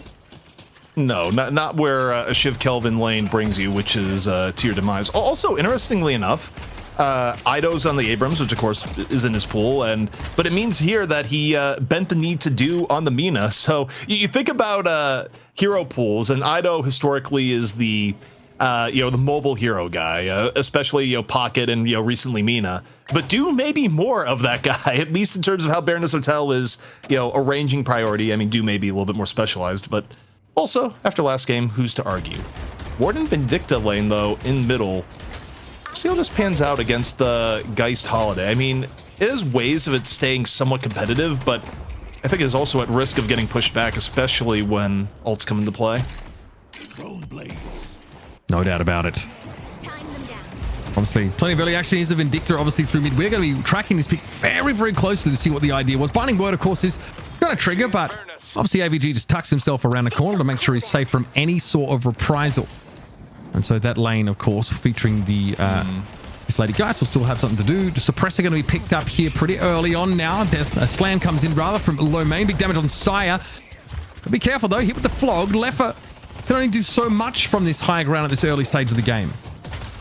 Well, any concept of Vindicta, at least at the beginning, going off on a different build, probably going to the wayside, because the general Vindicta support build always did rely on, rushing suppressor and, getting things like Mystic Slow and really taking advantage of the benefits of Crows. Maybe, now you would prioritize duration extender a little bit more, but Mo, again, up close and personal with Infernus here, may have gone into the danger zone. Scorn still on cooldown. BB ticking down, of course, from that little exchange. Look at the Baroness Hotel across the map. They are getting kind of pummeled here early on, but it's a very robust composition from Hydra Nation. And this is the dream scenario here for the side on Sapphire.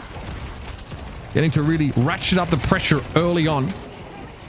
So Holiday with the little off angle here. Ranger just trying to abuse that crack shot cooldown to get nice little bits of poke and scout an easier target when he's suspended in midair like that. Oh boy, the Shiv Kelvin lane, it's not getting any better. Yes, that is a 4-minute Guardian. And Rocker, I mean, you talk about Shiv players that have had good showings here in the night shift. When Rocker is able to get on Shiv and have a good start, it doesn't usually end well for the competition. All right, that's for sure. My main at least able to drag himself away here. You think you can outfight Mo? See, in mid, we have a pretty deep dive. DMB looking for a little bit of something, but May have overstayed his welcome. Leffer should be able to burn him down, and he does. That is big. Leffer and Low Main get value, and it feels like the Baroness Hotel are forcing the issue pretty heavily in these lanes in order to try and find an edge. So far, though, it's been feeding Hydra Nation more and more. That's vintage Leffer right there, the living at 20 HP.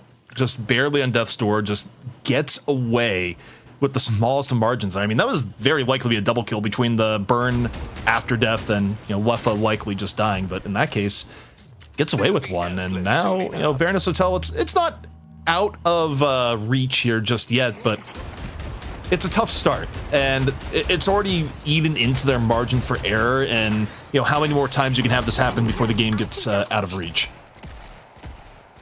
Again, yeah, like you mentioned, stakes not quite as high for those kills early in the round, but it's your absence from the lane that also hurts. Like, you don't want to miss a wave. You just can't really afford to do that at this stage of the game, and that really starts to add up. We can look here over the soul total, excuse me, in general, and yeah, obviously the Shiv Kelvin lane is doing pretty well. I kind of expect that. It's limited pressure. We've seen what happens when Abrams sort of gets behind and struggles to be a factor, so Ido's definitely going to have his work cut out for him here. Here's Scout once more with that suppressor rust, really limited sustain early on in the lane, just going straight for that item as quickly as possible. Can they be a factor? DMB flatten their knockdown into the death slam. Low Main completely uninterested in the damage that Sai is trying to send back in reprisal. And this could be, honestly, the complete opposite of the previous game that we saw. Hydra Nation, it feels like ZP are getting a lot of what they want in this early game. I think the downside, though, is that while Hydra Nation is showing a better early game, they have a comp that also scales well into the late game with the Shiv Kelvin, so there's no reprieve, there's no rope-a-dope per se. However, the punish here on the Holiday, Assassinate, finding its mark. You see Ido off the Seismic Slam, in and around middle as the skirmish continues. A little bit more last stand in from John. Also over and in. Zipline boost coming in here pretty quickly from Ranger, back into the fight. Try not to miss any of those waves if at all possible. Actually have the departure of Idorian from mid here, and straight away, yep, Lasso catching on. Well, again, after the fact, not a huge amount to do. Looks like we saw the escape there for the Baroness Hotel. So Ranger hoping to make something happen there off that quick return to lane. John very nearly got picked off. I feel like I kind of undersold that a little bit to you folks. Sorry. There are 3 players on the side of the Baroness Hotel on this left side lane. They're looking to start something up here. Low Main stunned up, flattened. Eventually sheer weight of numbers here for the Baroness Hotel. They're looking to collapse into a lane, but look quickly off the zip line. Rocker's trying to get into the fight. 6k souls to his name. Can he defend this adequately? Leffer's in deep trouble. Rocker wants to be the difference maker. Now dancing underneath that Guardian, parrying like crazy is Leffer. But it looks like the distribution of damage from that Guardian and from Rocker is enough to keep Baroness Hotel healthy enough. And there's help on the way still, though. Rocker does find his. Low Man was looking for more, but that'll have to be it. Still really nice work for Baroness Hotel to go for some unexpected rotations, keep things scrappy, find a few eliminations, and even things out. DMB also getting caught, yeah, towards the end. And I mean, Baroness Hotel not really adhering to the normal rules of rotations here. It's like, yeah, okay, even with Guardians not being our favorite, we're still going to look to mix it up, keep things a little bit off guard. I think the one thing they would love to get right now, though, is Middle Guardian, just to free up Scout to enjoy part of Vindicta's power spike that does still exist. I mean, Assassinate in this 8 to 16 minute window is still a really powerful ability at creating mismatches, but you do want to free your Vindicta up to roam if possible first. Baroness Hotel still insisting on stacking this left side of the map with 3 players. Can 3 players beat Kelvin Shiv? That is a pretty low health Guardian already, and it does look like Rock is happy to play passively because they're already 2 Guardians up on the Hydra Nation side. They've done well in mid and on that right side, so they give the Guardian, and honestly are just happy enough to, you know, proceed because there's pressure on the right side. It looks like Doo's getting looked at now as that sort of lash lane is going hunting. So a full lane switch up here for Hydra Nation in order to shore things up on the left ended up happening. And look how Baroness Hotel are distributed here. Still lingering, still hoping to try and silence this potentially powerful lane combination. Right now you got Ido just bouncing between left and middle as you know, force multiplier. Taking a look here, DMB. Running into the center of Shiv Kelvin here. Has combo up and stuff. Gonna get put into the freezer, and Mole is on the menu. I mean, you have to know. Like it live. Gets the parry, and actually that's gonna get him away. So an Idol as well, the follow-up. This is looking a little bit dangerous now. Rocker, of course, can stave off a lot of this damage, but not only were they unsuccessful at getting DMB, but now they find themselves in an awkward spot. Quickly, though, rotating into the fight, it's Ranger. Can the Holiday be the difference maker? There's the combo assassination. Yep, the old 1-2 punch, and Rocker is down. This is big investment for the Baroness Hotel in order to try and dismantle this lane, but now Ranger's a little bit too late to the fight. They might have found themselves caught out, trying to escape, but the chase is absolutely on. Looks like Cold Front was able to catch her onto the Holiday. Ranger doesn't have any help in this vicinity. Spirit Lasso onto Scout. Come with me if you want to live, apparently, is the question, but a shoulder charge will disrupt that. And that's the end of Ranger. That entire sequence is part of why I really do love this game. Is This just game is so good, bro. you realize like that all started off a parry. If that parry doesn't happen, Mo probably dies and the combo doesn't go on, and like half that play takes a completely different trajectory. But that split-second parry completely warps that fight and turns it into something that Baroness Hotel is able to take advantage of. Just now, ridiculous. There is a cost to this stacking of 3 players to the left side of the map. It has been like decent walker damage on the right, and Do has to just farm really passively. But hey, they're still getting their souls. They're still getting to the game. That's a pick off on AVG. Wait a minute. This mid lane setup for the Baroness Hotel has hit the spike now with that assassination in play. They're able to take yet another kill, and that is the Guardian down in mid as well. Looking good, Baroness Hotel in his last couple of moments, but Do eventually has to pay the piper. There's only so long you can solo against this 2-man lane before being forced to suffer. And a walker take off the back of this. Now, there will be an answer for the Baroness Hotel. They are going to try and chase into this. Frozen Shelters caught Idorian out of position. Apparently, low main is down. That is John ensuring it. And Ido also picked off now. This is, again, that Kelvin Shiv. Hard to kick them down. Sire's found himself in a bit of an awkward spot as well. The Guardian take should be forthcoming. Guardian going to be going down here on the left-hand side. However, another response is coming in. Look at Baroness Hotel. Straight off the zip line. It's going to be another 3. And do you have what it takes to run away? You got no Frozen Shelter in tow. He's trying. So Rocker right now on the way out. And okay, Baroness Hotel decided we don't want to fully go after it. Why? And part of this is that the urn is in motion. I don't think they want to give it up, at least not without extracting a cost. But again, there's no Guardian on that side of the map for the Baroness Hotel, so it is somewhat dangerous. And already both teams are grouping up. These are 2 comps that this time want to fight each other in pitched battles. They want to try and get picks if they possibly can, but they are ready to throw down at a moment's notice. It's a 3K sold game, but this turn in from Ranger is far too swift to answer.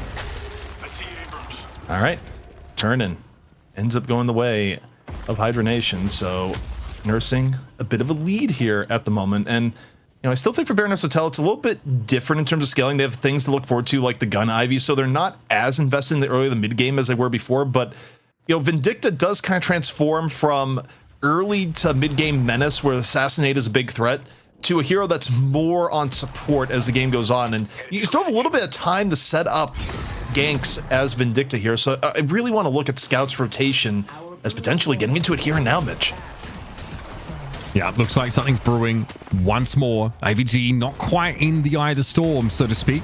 Scout is going hunting. Great point in chat, by the way. The lasso wanted the Vindicta to deny a snipe there in that lower level to take away those potential extra souls. Very well spotted, chatters.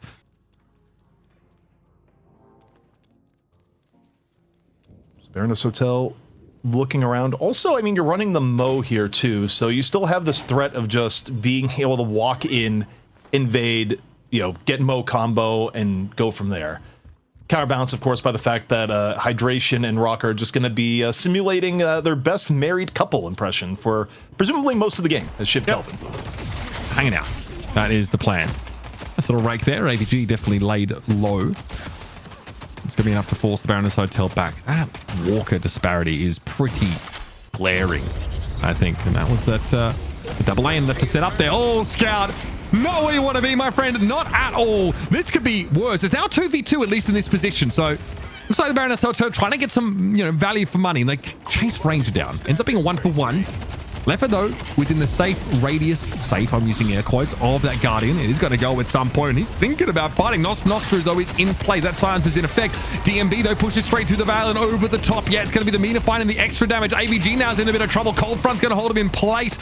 Soul Exchange is good. Big top up there for the Lady Geist, and it's enough leeway for her to get on out back under a Walker. And they're going to lose a Walker on the left side. Another one. Yeah, I mean, Hydra Nation is keeping the macro, bigger picture in play as some of these fights are going on, where they'll go, okay, you're going to go in there and, you know, take a little bit of presence on the map. That's fine. We're going to grab a Walker in turn. Both side Walkers now down, and Odu going for the vault. May have bit off more than they could chew. Going up over a little bit extra mobility. Never doubt Dude's ability to get away, but this would be another case. 150 HP with Ranger in hot pursuit. Wait, there's another target, though, for Ranger to go after. They've still got to respect Do back from behind them. But notice Ido, only 10k. He and DMB, in fact, the tanks on the Baroness Hotel side aren't really very fed ZP. Bro. No way!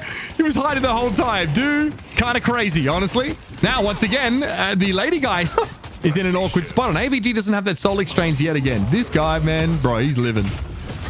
The best part is, well, okay, he's not living. He's just get away with a bag. Never mind. A little bit extra damage, and Lomane says, yeah, no, not this time. Still, you got to respect the effort and how it nearly fully panned out. Earn, though, is down here, Mitch, and it's going to be Hydra Nation looking for another turn in to extend the lead, which has been brought down to a mere 5k.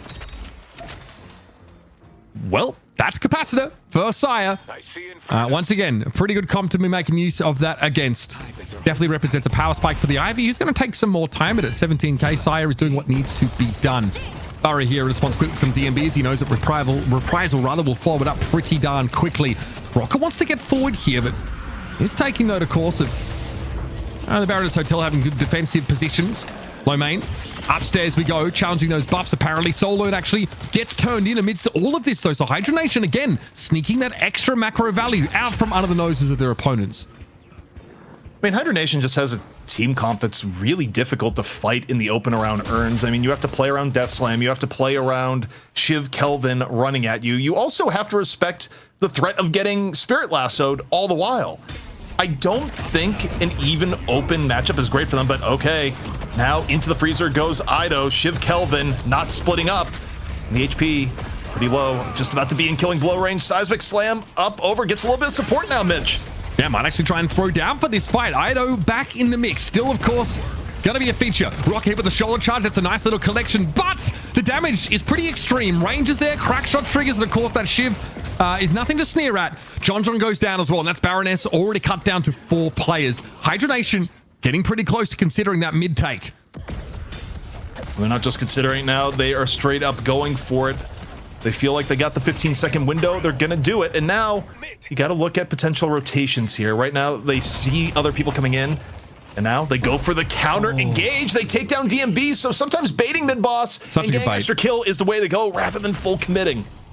I mean, I love that. You've taken down the combo carrier, right? The lockdown component of the Baroness Hotel team. That's about perfect. Also, Vindicta does not want to fight around this part of the map. Like, she does not like that roof existing at all. Hydra Nation here, though, still, can they get more for this? Can they bait more engagements? No, Sire! It's heartbreak central for the Baroness Hotel in trying to intervene in this mid-boss take. They've lost yet another hero. The mid-boss is just bait at this point. It's just a mousetrap with cheese, and we just keep seeing the mice means to an end in repeatedly. And they may have just gotten another. Stop! The Baroness Hotel. They are just throwing themselves into the wood chipper now, but that's a nice combo. At least DMB comes back off respawn and gets something done. Rocker's down. However, this is where it gets awkward. Hydra Nation in a 5v5 is going to be a fight over the rejuve now. Sangle retreat going to be popped here, but no, those buffs going over to Hydra Nation. Now they're ready to fight with them. Dude going very, very low. Throws in shelter in a great spot to protect Hydra Nation and also lock the Abrams in there with them. DMB's getting low. He's going to struggle. Ido now surely would be the next target of scrutiny, but he slipped away. Gotten out of the situation. The Hydra Nation keep that soul lead and 3 rejuve credits to their name. That's pretty nice. Just when you think you're out, you get pulled right back in. Ido in a world of pain, gonna try and jump pad away. Take advantage of the Abrams resilience, but it's not enough. That is great movement, I will say that, but like 8 to 10 seconds away from the warp stone used there, so no chance. And again, Ido getting just a little bit too close. And soul lead starting to billow out, but again, it's the buff, it's the implied soul value of the rejuve buff on this Hydra Nation squad that makes him a true terror in the team fight. I think the real tragic part too about the last mid-boss contest is that not only did Baroness Hotel not get a charge, but they also weren't able to get a kill to drain at least one charge off. And the build for that, Mitch, is going to come due here soon. Plenty of time left on the rejuve, and winning a fight when the other team has 3 rejuve charges is just incredibly difficult. So it's going to be reflected in an even bigger soul lead. One that it's 17k right now, likely to hit about 30k by the time this rejuve is said and done, unless Baroness Hotel is able to find just one whopper of an opportunity. That's like the Klarna of the cursed apple, bro. You know what I mean? You always end up having to pay it back. Big map control here for Hydra Nation. Klarna, by the way, for the great people, you know. I'm sure they've got nice people over there. If you want to sponsor us, well, you know where to find us, of course. Buffs up in 20 seconds. That's going to be worth fighting for, I think, for the Baroness Hotel to a degree. They know they're definitely unfavored in terms of just the raw numbers here. I don't know if we're in stat check territory quite yet, because John and Sire and Do all respectively are purring along nicely. And we're still, you know, C-Scout, we've actually got that Alk Fire taken. So my question is answered. Is Vindicta, obviously with the nerfs, still in position to be pretty dangerous? I mean, it's just your window is a little bit smaller in Vindicta now. You're still able to apply some of the debuffs you were doing before, but the uptime is a lot less than it used to be. But I mean, it's a fair point on the income economy right now, where Dusai and John are all pretty significant threats. Mo is fine being broke. Ido, not so much. I mean, you'd prefer your Abrams to be a little bit more fed, but their allocation is such that they still have the ability to fight some of these fights. And I mean, frankly, even though I think the Hydra Nation team fight is better, going to enemy territory here could be risky, but we'll see how much they want to contest. With Mina not being there is a little bit riskier for Baroness Hotel. No, I think we're trying to fight with that Nox Nostra feels a little bit dangerous. So the lead lengthens. Baroness Hotel hoping to cut some of them off at the pass. So in the middle part of the map, side though spotted and forced away quickly. Forced away from their teammates is John, who was trying to go for a final stand while surrounded by harsh critics. Will fall. And now that mid-side walker, it's being eyed off by Hydra Nation. They are licking their lips. They know they're going to get more than just their pound of flesh for that pick-off on the Warden. Rocker able to deepen the pain, cuts down scouts right over by the base Guardians. Actual order of operations taking objectives, not something Rocker respecting here. DMB goes down, and Mitch, this is a collapse. Yeah. This is a full collapse for Baroness Hotel. The game is quickly going out of reach into a point that they don't have a whole lot of win conditions left.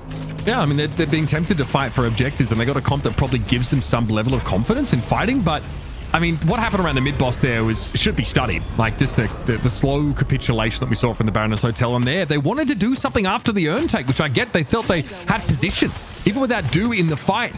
We know just how crucial this player is to the overall strategy of the Baroness Hotel, and now it is 3 walkers, 2-0. This is about as bad as it gets, and we're looking at like a 28-minute game at best if this is going to be the case. Sango retreats. Oh, use it. It's still not enough. Back down to earth comes Do. Gravity hits awfully hard for the Mina, and Hydra Nation maintain their player advantage. Leffa has Capacitor online now as well. 28k souls along with AVG.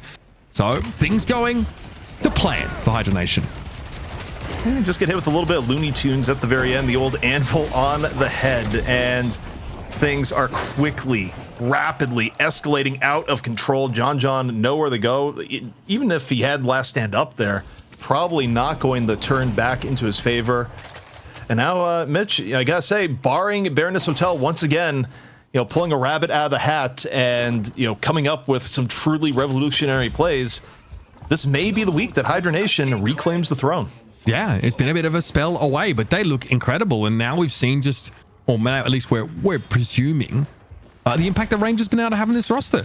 These guys are looking sick yet again. I will say Rock has also come in, by the way. We kind of joked about it at the start of the show, but just going to turn up and help them win and help them win in a pretty palpable way. Rocker has been absolutely fantastic. I mean, he's a core part here of the Kelvin Shiv lane that basically gives Hydra Nation a great start off the mark at the start of the game. And I'm sorry, your tanks, the Baroness Hotel tanks, have half the soul. In fact, DMB and Idorian together have the soul total of either AVG or Lefa.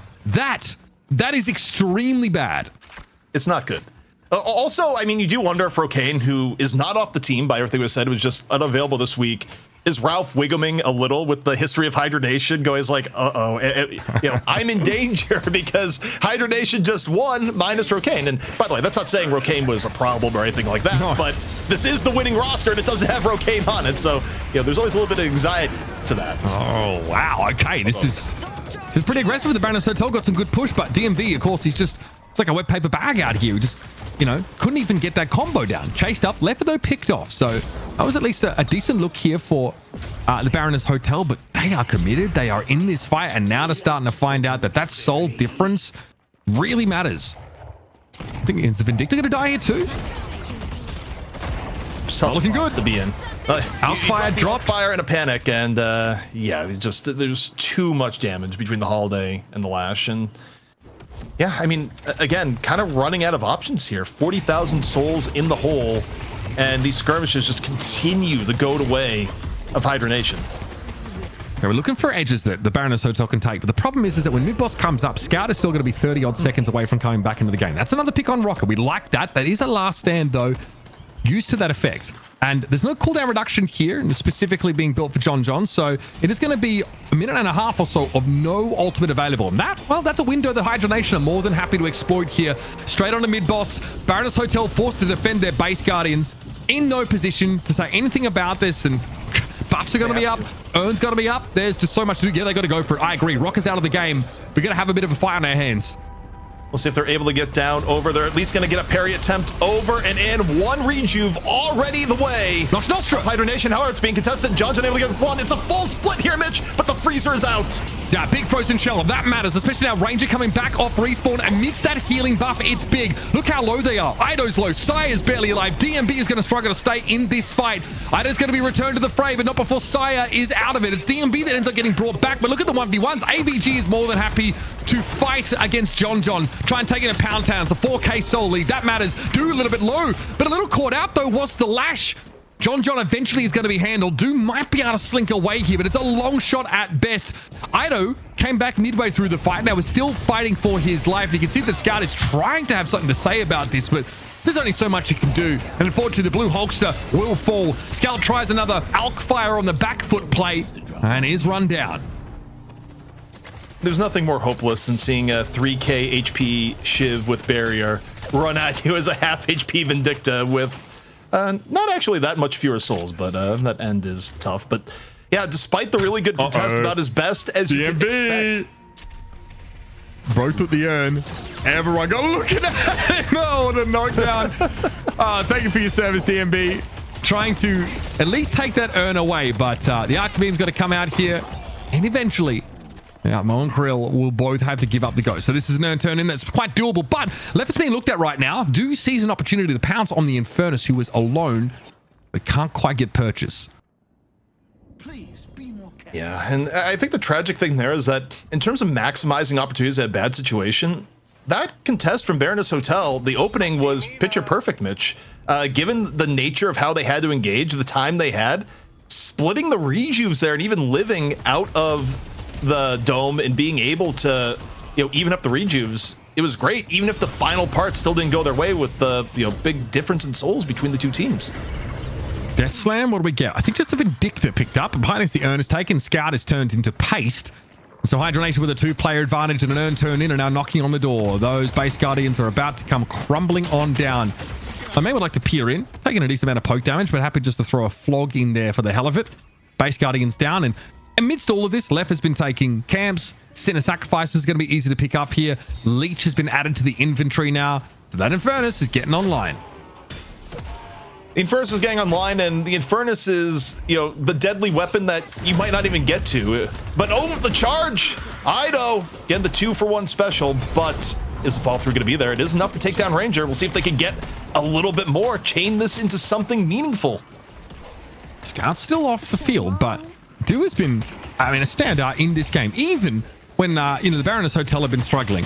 The Mina pick's been pretty good. It's going to take a lot if you're going to take Ido off of it and put him on an Abrams. AVG going to be stunned up, knocked down. This is awkward for Hydra Nation. There's an opportunity here for the Baroness Hotel. That mobility there for Do, looking to try and chase down this elimination, but AVG only has eyes here for John, and he will be picked up. Now Do realizes just what a Fed Geist can do. 40k souls, no laughing matter. And Do is going to run away. Oh man, if the soul count was even remotely even, Do would have feasted there, but at some point you're just chipping away at a rock that may be a little bit too beefy to handle here in the moment. Flash over in, looking for Vindicta one more time, maybe the last time, and just barely to Scout get back into the fountain. Actually, take a look at here, low main. Now going, he's like, hey, can I get a little bit healing tempo? Yeah, that item, pretty sick. No problem, you've got Kelvin. Cross grenade, healing tempo is going to get you healed back up. So shrines are starting to fall here. John, DMB, Ido still out of the fight, so it should be a knocked patron to boot. Baroness Hotel can fight with very little. At the moment, they don't have any sort of ultimates that can set themselves up favorably. So a Death Slam that we noted there. Dude just trying to peer out behind the veil and take some shots in, but that's a knocked patron now down into the pit. However, looking for a fight here. Dude has it, drawn a bead on Rocker. Taking a retreat, trying to get back into the window, does so at quite a high cost. Decent amount of HP going the way, and Do though, Do kind of approaching the game from the perspective of, so long as I have 1 HP, it's enough HP. Still coming in on a bit of a chase down. Getting hydration would be big. We'll see hydration right now. Looking back the other end. However, lasso out. Doesn't quite connect. The fight taking place in lane could be the very final one as the frozen shelter is unleashed. Oh, it's over. It's so cooked, bro. Oh, no. They walked straight into it, folks. The Baroness Hotel thought they had the drop on hydration. I think Do sniffed it out earlier on. Unfortunately, the rest of his teammates snuffed out instead. Inside the frozen shelter, could not fight. And now that patron is being looked at one last time. Hydra Nation have come back. They've re-emerged from a bit of a sabbatical to take their title at the top of North America. It's a 2-0 victory. And a BM pause here from AVG. Unreal scenes. Some chatter told me to EU pause. Well, pause or no, Hydra Nation reclaims the throne as AVG says, on God, not toxic. me. AVG, you hit the pause button yourself. That was all you, bro. Bro's toxic, man. What do you think? Did Jesus really take the wheel there, bro? No, you did it your damn self. That's crazy, BM. Of course, there's no other way for Hydra Nation to take their spot at the top again than with a little bit of banter. But jokes aside, DDK, what a series. We really got what we asked for in the first game. And in the second game, we got a Kelvin Shiv lane that snowballed, pun intended, out of control. Yeah, it really seems like a lot of teams are like, we have an answer for that. We can let it go. But it just never seems to be a good idea. It just universally just doesn't seem to be a good idea until something about the game fundamentally changes. Unless maybe someone figures something out that we yet do not know. But it does result in Hydra Nation's win and return to dominance, to hegemony in the North American region. And it feels like all is right with the world. But with this win, it does have me asking the question, what happens to the Baroness Hotel? Because as we understand, there were projects kind of working out behind the scenes, and they probably only were just like repeating the performance, or rather repeating the application to this tournament with that roster because they were winning. So that's true. What do we make of this? They've had to stay together because they get a ticket into the money match. That's a great point. I'd not considered that.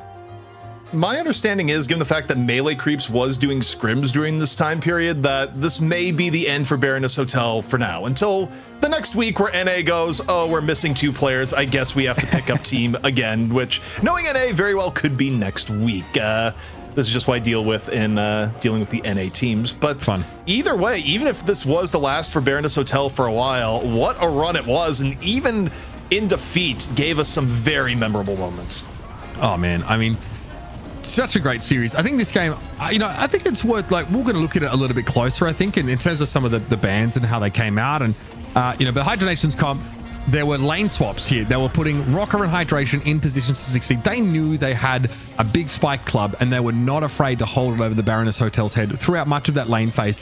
And they also, I think, the Geist and Holiday lane, or I think it was Geist Holiday, or whichever lane the Geist was in, performed really well on top of that. We had some great moments. This was good to see Baroness Hotel go for a fight. We went back to more standard compositions, but as you can see, Frozen Shelter is pretty incredible. There's a soul exchange right in the midst of that there for AVG, who basically started to take the game over pretty severely by the end of it. Still didn't get as much damage done as Do did, though. They ended up, with spoilers, but they ended up top in the lobby. So this Mina gameplay, pretty nice.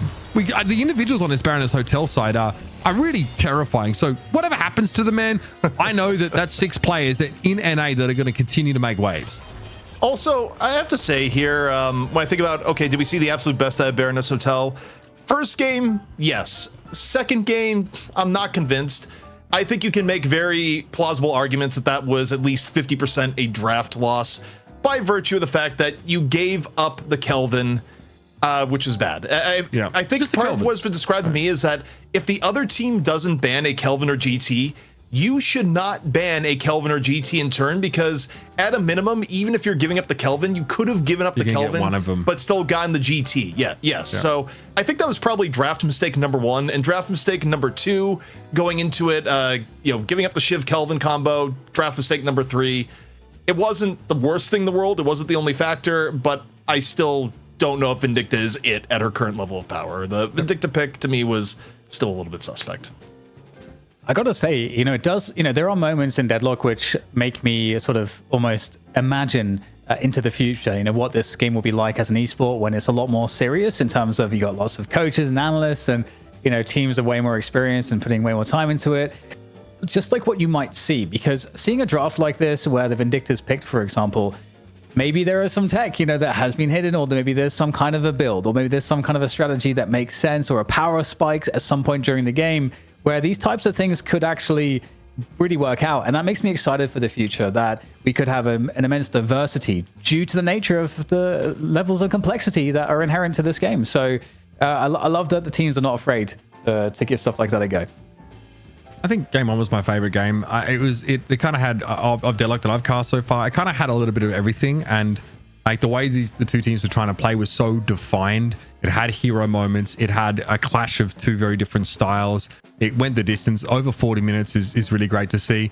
And I thought the last game was also pretty solid as well. But the Baroness Hotel really prioritized heavily the Paradox ban. In those early stages, and don't want to take the ship for themselves, which is fine. I mean, the Kelvin is the more important part of that whole equation, right? But because the fact Hydra Nation, they have to ban the pocket, so like them having to go for one of those heroes to ban, one of those like less like OP must pick heroes, can in theory give you a window to get something really good there, but doesn't end up being the case here. Great stuff by Do, but I mean, no surprise that Hydration and Rocker have like pretty sick, crazy impact over the game. Left, I felt, was like that late game contingency, the guarantee was definitely getting to the point where they were going to be pretty impactful. 7-3 is great score line. You got to be happy with that. Just in general, it's great to see Hydra Nation back in business. Yeah, so not our usual stats page, but this is the best we can offer when things are being a bit buggy. So hope you are okay with that. Yeah, I mean, look, it gets the point across nonetheless. And yeah, again, I just kind of look at how this panned out draft-wise, and I just think that a lot of this game kind of went by the wayside from the draft phase. Yeah, you still got the Mina for Do, and that was great.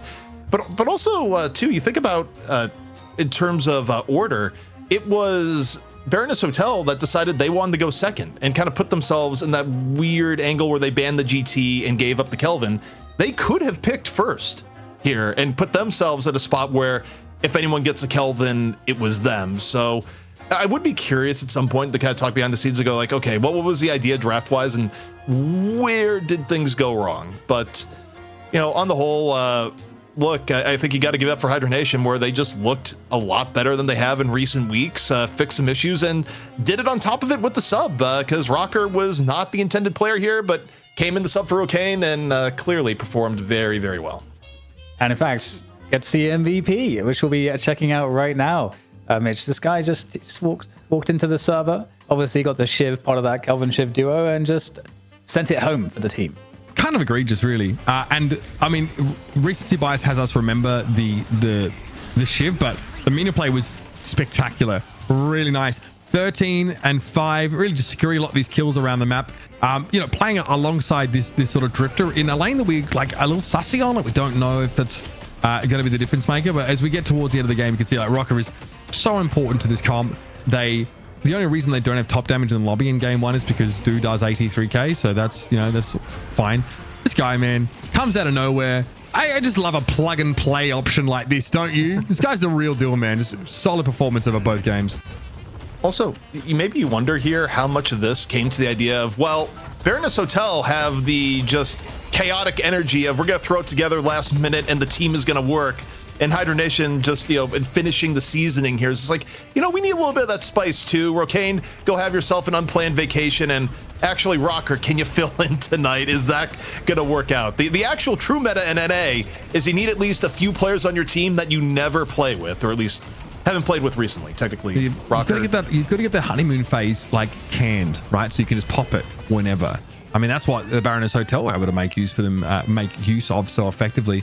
Here's those game 2 stats though, and you can see a good start is a good finish. This whole win lane lose game idea, you can sort of throw that out the window. You can see how look at when the walkers drop. Just the objective control, very, very good for Hydra Nation. And here's a more effective breakdown, I guess, of stats. And obviously 40k healing is light work for hydration. It seems to be just kind of being that consummate flex player for this team now, and it's working for him. The guy's a seasoned veteran. I have a quick point, by the way, as we're looking at here. Veilwalker has gotten a lot of shit, and rightly so, in recent times, but can we talk about how many people are involved in the cult right now? Look at the game. Yeah. Cult of Sacrifice as an item, currently I feel like does way too much. Is that it is an economy item that also gives you incredibly competitive stats while the buff is up, and has resulted in this instance where you look across the game and that's like, what, 1, 2, 3, 4, 5, 6, 7, 8 Cult of Sacrifices out of 12 players. Come on, this item is actually ridiculous at the moment and has been for weeks now. And it lasts for 180, 160 seconds. That's forever. That is so long. And also, it's just sick for shoving waves. Like in this game, you just want to keep shoving those waves. You want to clean them up. You want to try and go elsewhere, especially at that stage of the game. And it builds out of the monster rounds, which is also kind of like works into your game plan anyway. You just want to shove under that Guardian, get that early Guardian. So it's not only really effective at that stage of the game, but also, you can build it out of an early game item that you want to use to take that early advantage and gain that pressure. Well, you know what, guys? We have an interview from the man himself. The man is named AVG, and he's anything but average. What is up, AVG? How you doing? Congrats on your victory. You're winning again. You're back in the throne. It's been a couple weeks of struggles. Yeah, thank you, bro. We are back. Yeah. So I felt like we played pretty good today. So probably deserve to win. I think we played better than them in game 1 and game 2. So yeah. The graphic on the screen says the Baroness Hotel wins. I think production hates you. Yeah, that's okay. Yeah, and it's the reprisal for the EU pause. I think that's diabolical stuff. Tell us a little bit about that last pick drifter in game 1. We speculate what the thinking is, like why that gets picked up, but what's the discussion going on amongst you guys during that draft when you decide to lock that in? So basically, usually I draft and the team gives me feedback. This time we had Rocker, and I didn't want to draft. I feel like it was I some superstition, so I was like, you know what, I'm just not gonna draft. Rocker can draft, and Rocker just clicked all the characters. No one was even. Everybody was just muted. It was all good. After the game, he's like, after the draft, he's like, yo, you are on this, you're on this, and we just played, and it worked out. So all the credit to him, honestly.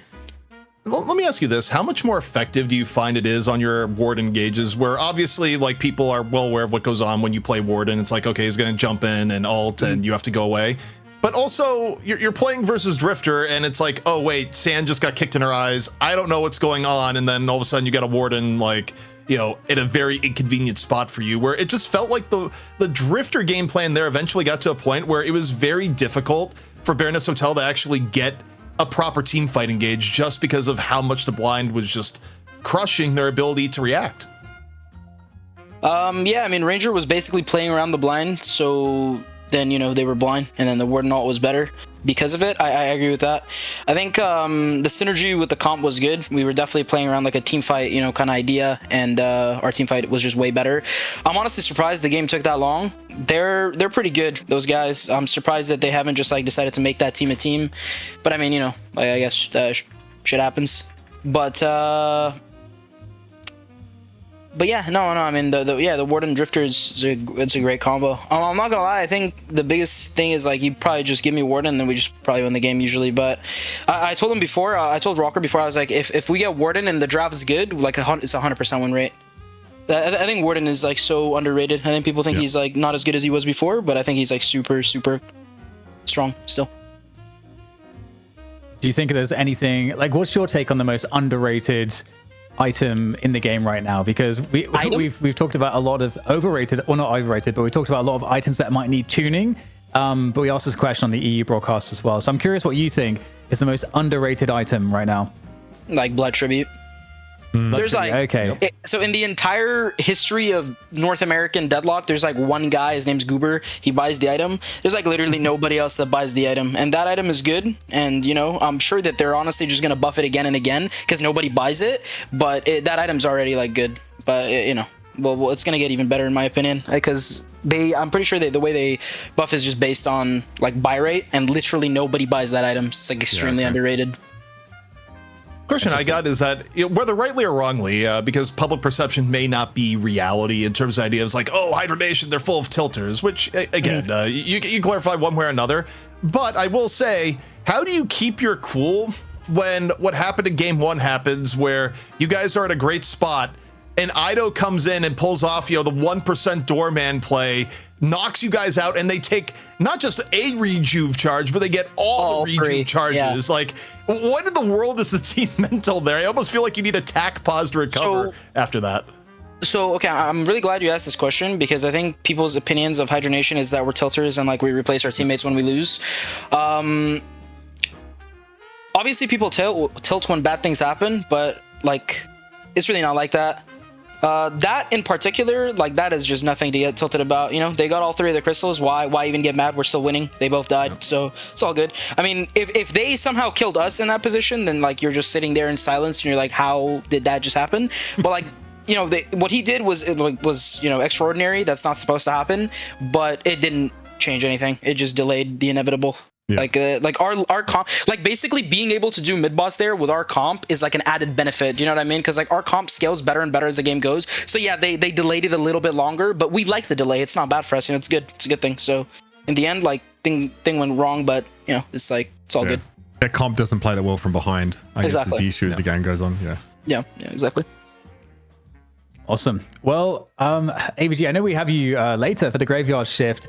Yeah. So we will be diving into some more questions there, but I think that about wraps it up for the interview for now. And thanks for joining us for this quick post-match interview. Congrats again. You guys are back on top. And I can't wait to see you guys play again next week. Yeah, thank you. Can I say one last thing? Oh, yeah, go ahead. Sure. Yeah, Hydra Nation is the best team in North America. You know, we just weren't trying the last 2 weeks. So, yeah, we weren't trying. It's all good. I'm out. Fair. Love it. There we go. That's a good one to exit the Discord on. I love that guy, bro. He's funny. I mean, I'm glad he has the chance also to address like just random. I get like it's so easy to develop a sort of an idea of a team. Just like one rumor gets into another rumor, and like people think it's funny to say like they're tilters and they replace players. Obviously, like, you know, that's not based on fact. It's just you know, correlation is not causation, I guess is the whole thing. So at least our players have a chance to dispel like these rumors and sort of try and set the record straight. So I respect it. The guy's a ball knower, man. I feel like we might be complicit, Mitch. I feel like we spin some of these narratives. Fudge, here yes, on this we show, are. Because Mitch. you know what? No. We editorialize for the sake of showmanship. So I'm very happy to invite a correction of this narrative from the player's mouth itself. It should always hold more weight than us just, you know, messing about and making a show of it. It's a symbiotic relationship as entertainers. And sometimes our objectives can be at odds with one another. But at the end of the day, we're all here to grow the scene. We're all here for the love of the game. And that's what's important. Yeah, totally. I mean, that's actually one of the great things about this show is that we have a pretty close relationship with the teams and players, and we also try to, use that relationship to be able to get their thoughts, to get to know them better, and in terms of telling the stories, but also I think making it so that the players are way more relatable because you kind of know them a lot better, I think is one of the things I like the most about this show. So it's really cool that we have the opportunity to get that from AVG. I totally agree.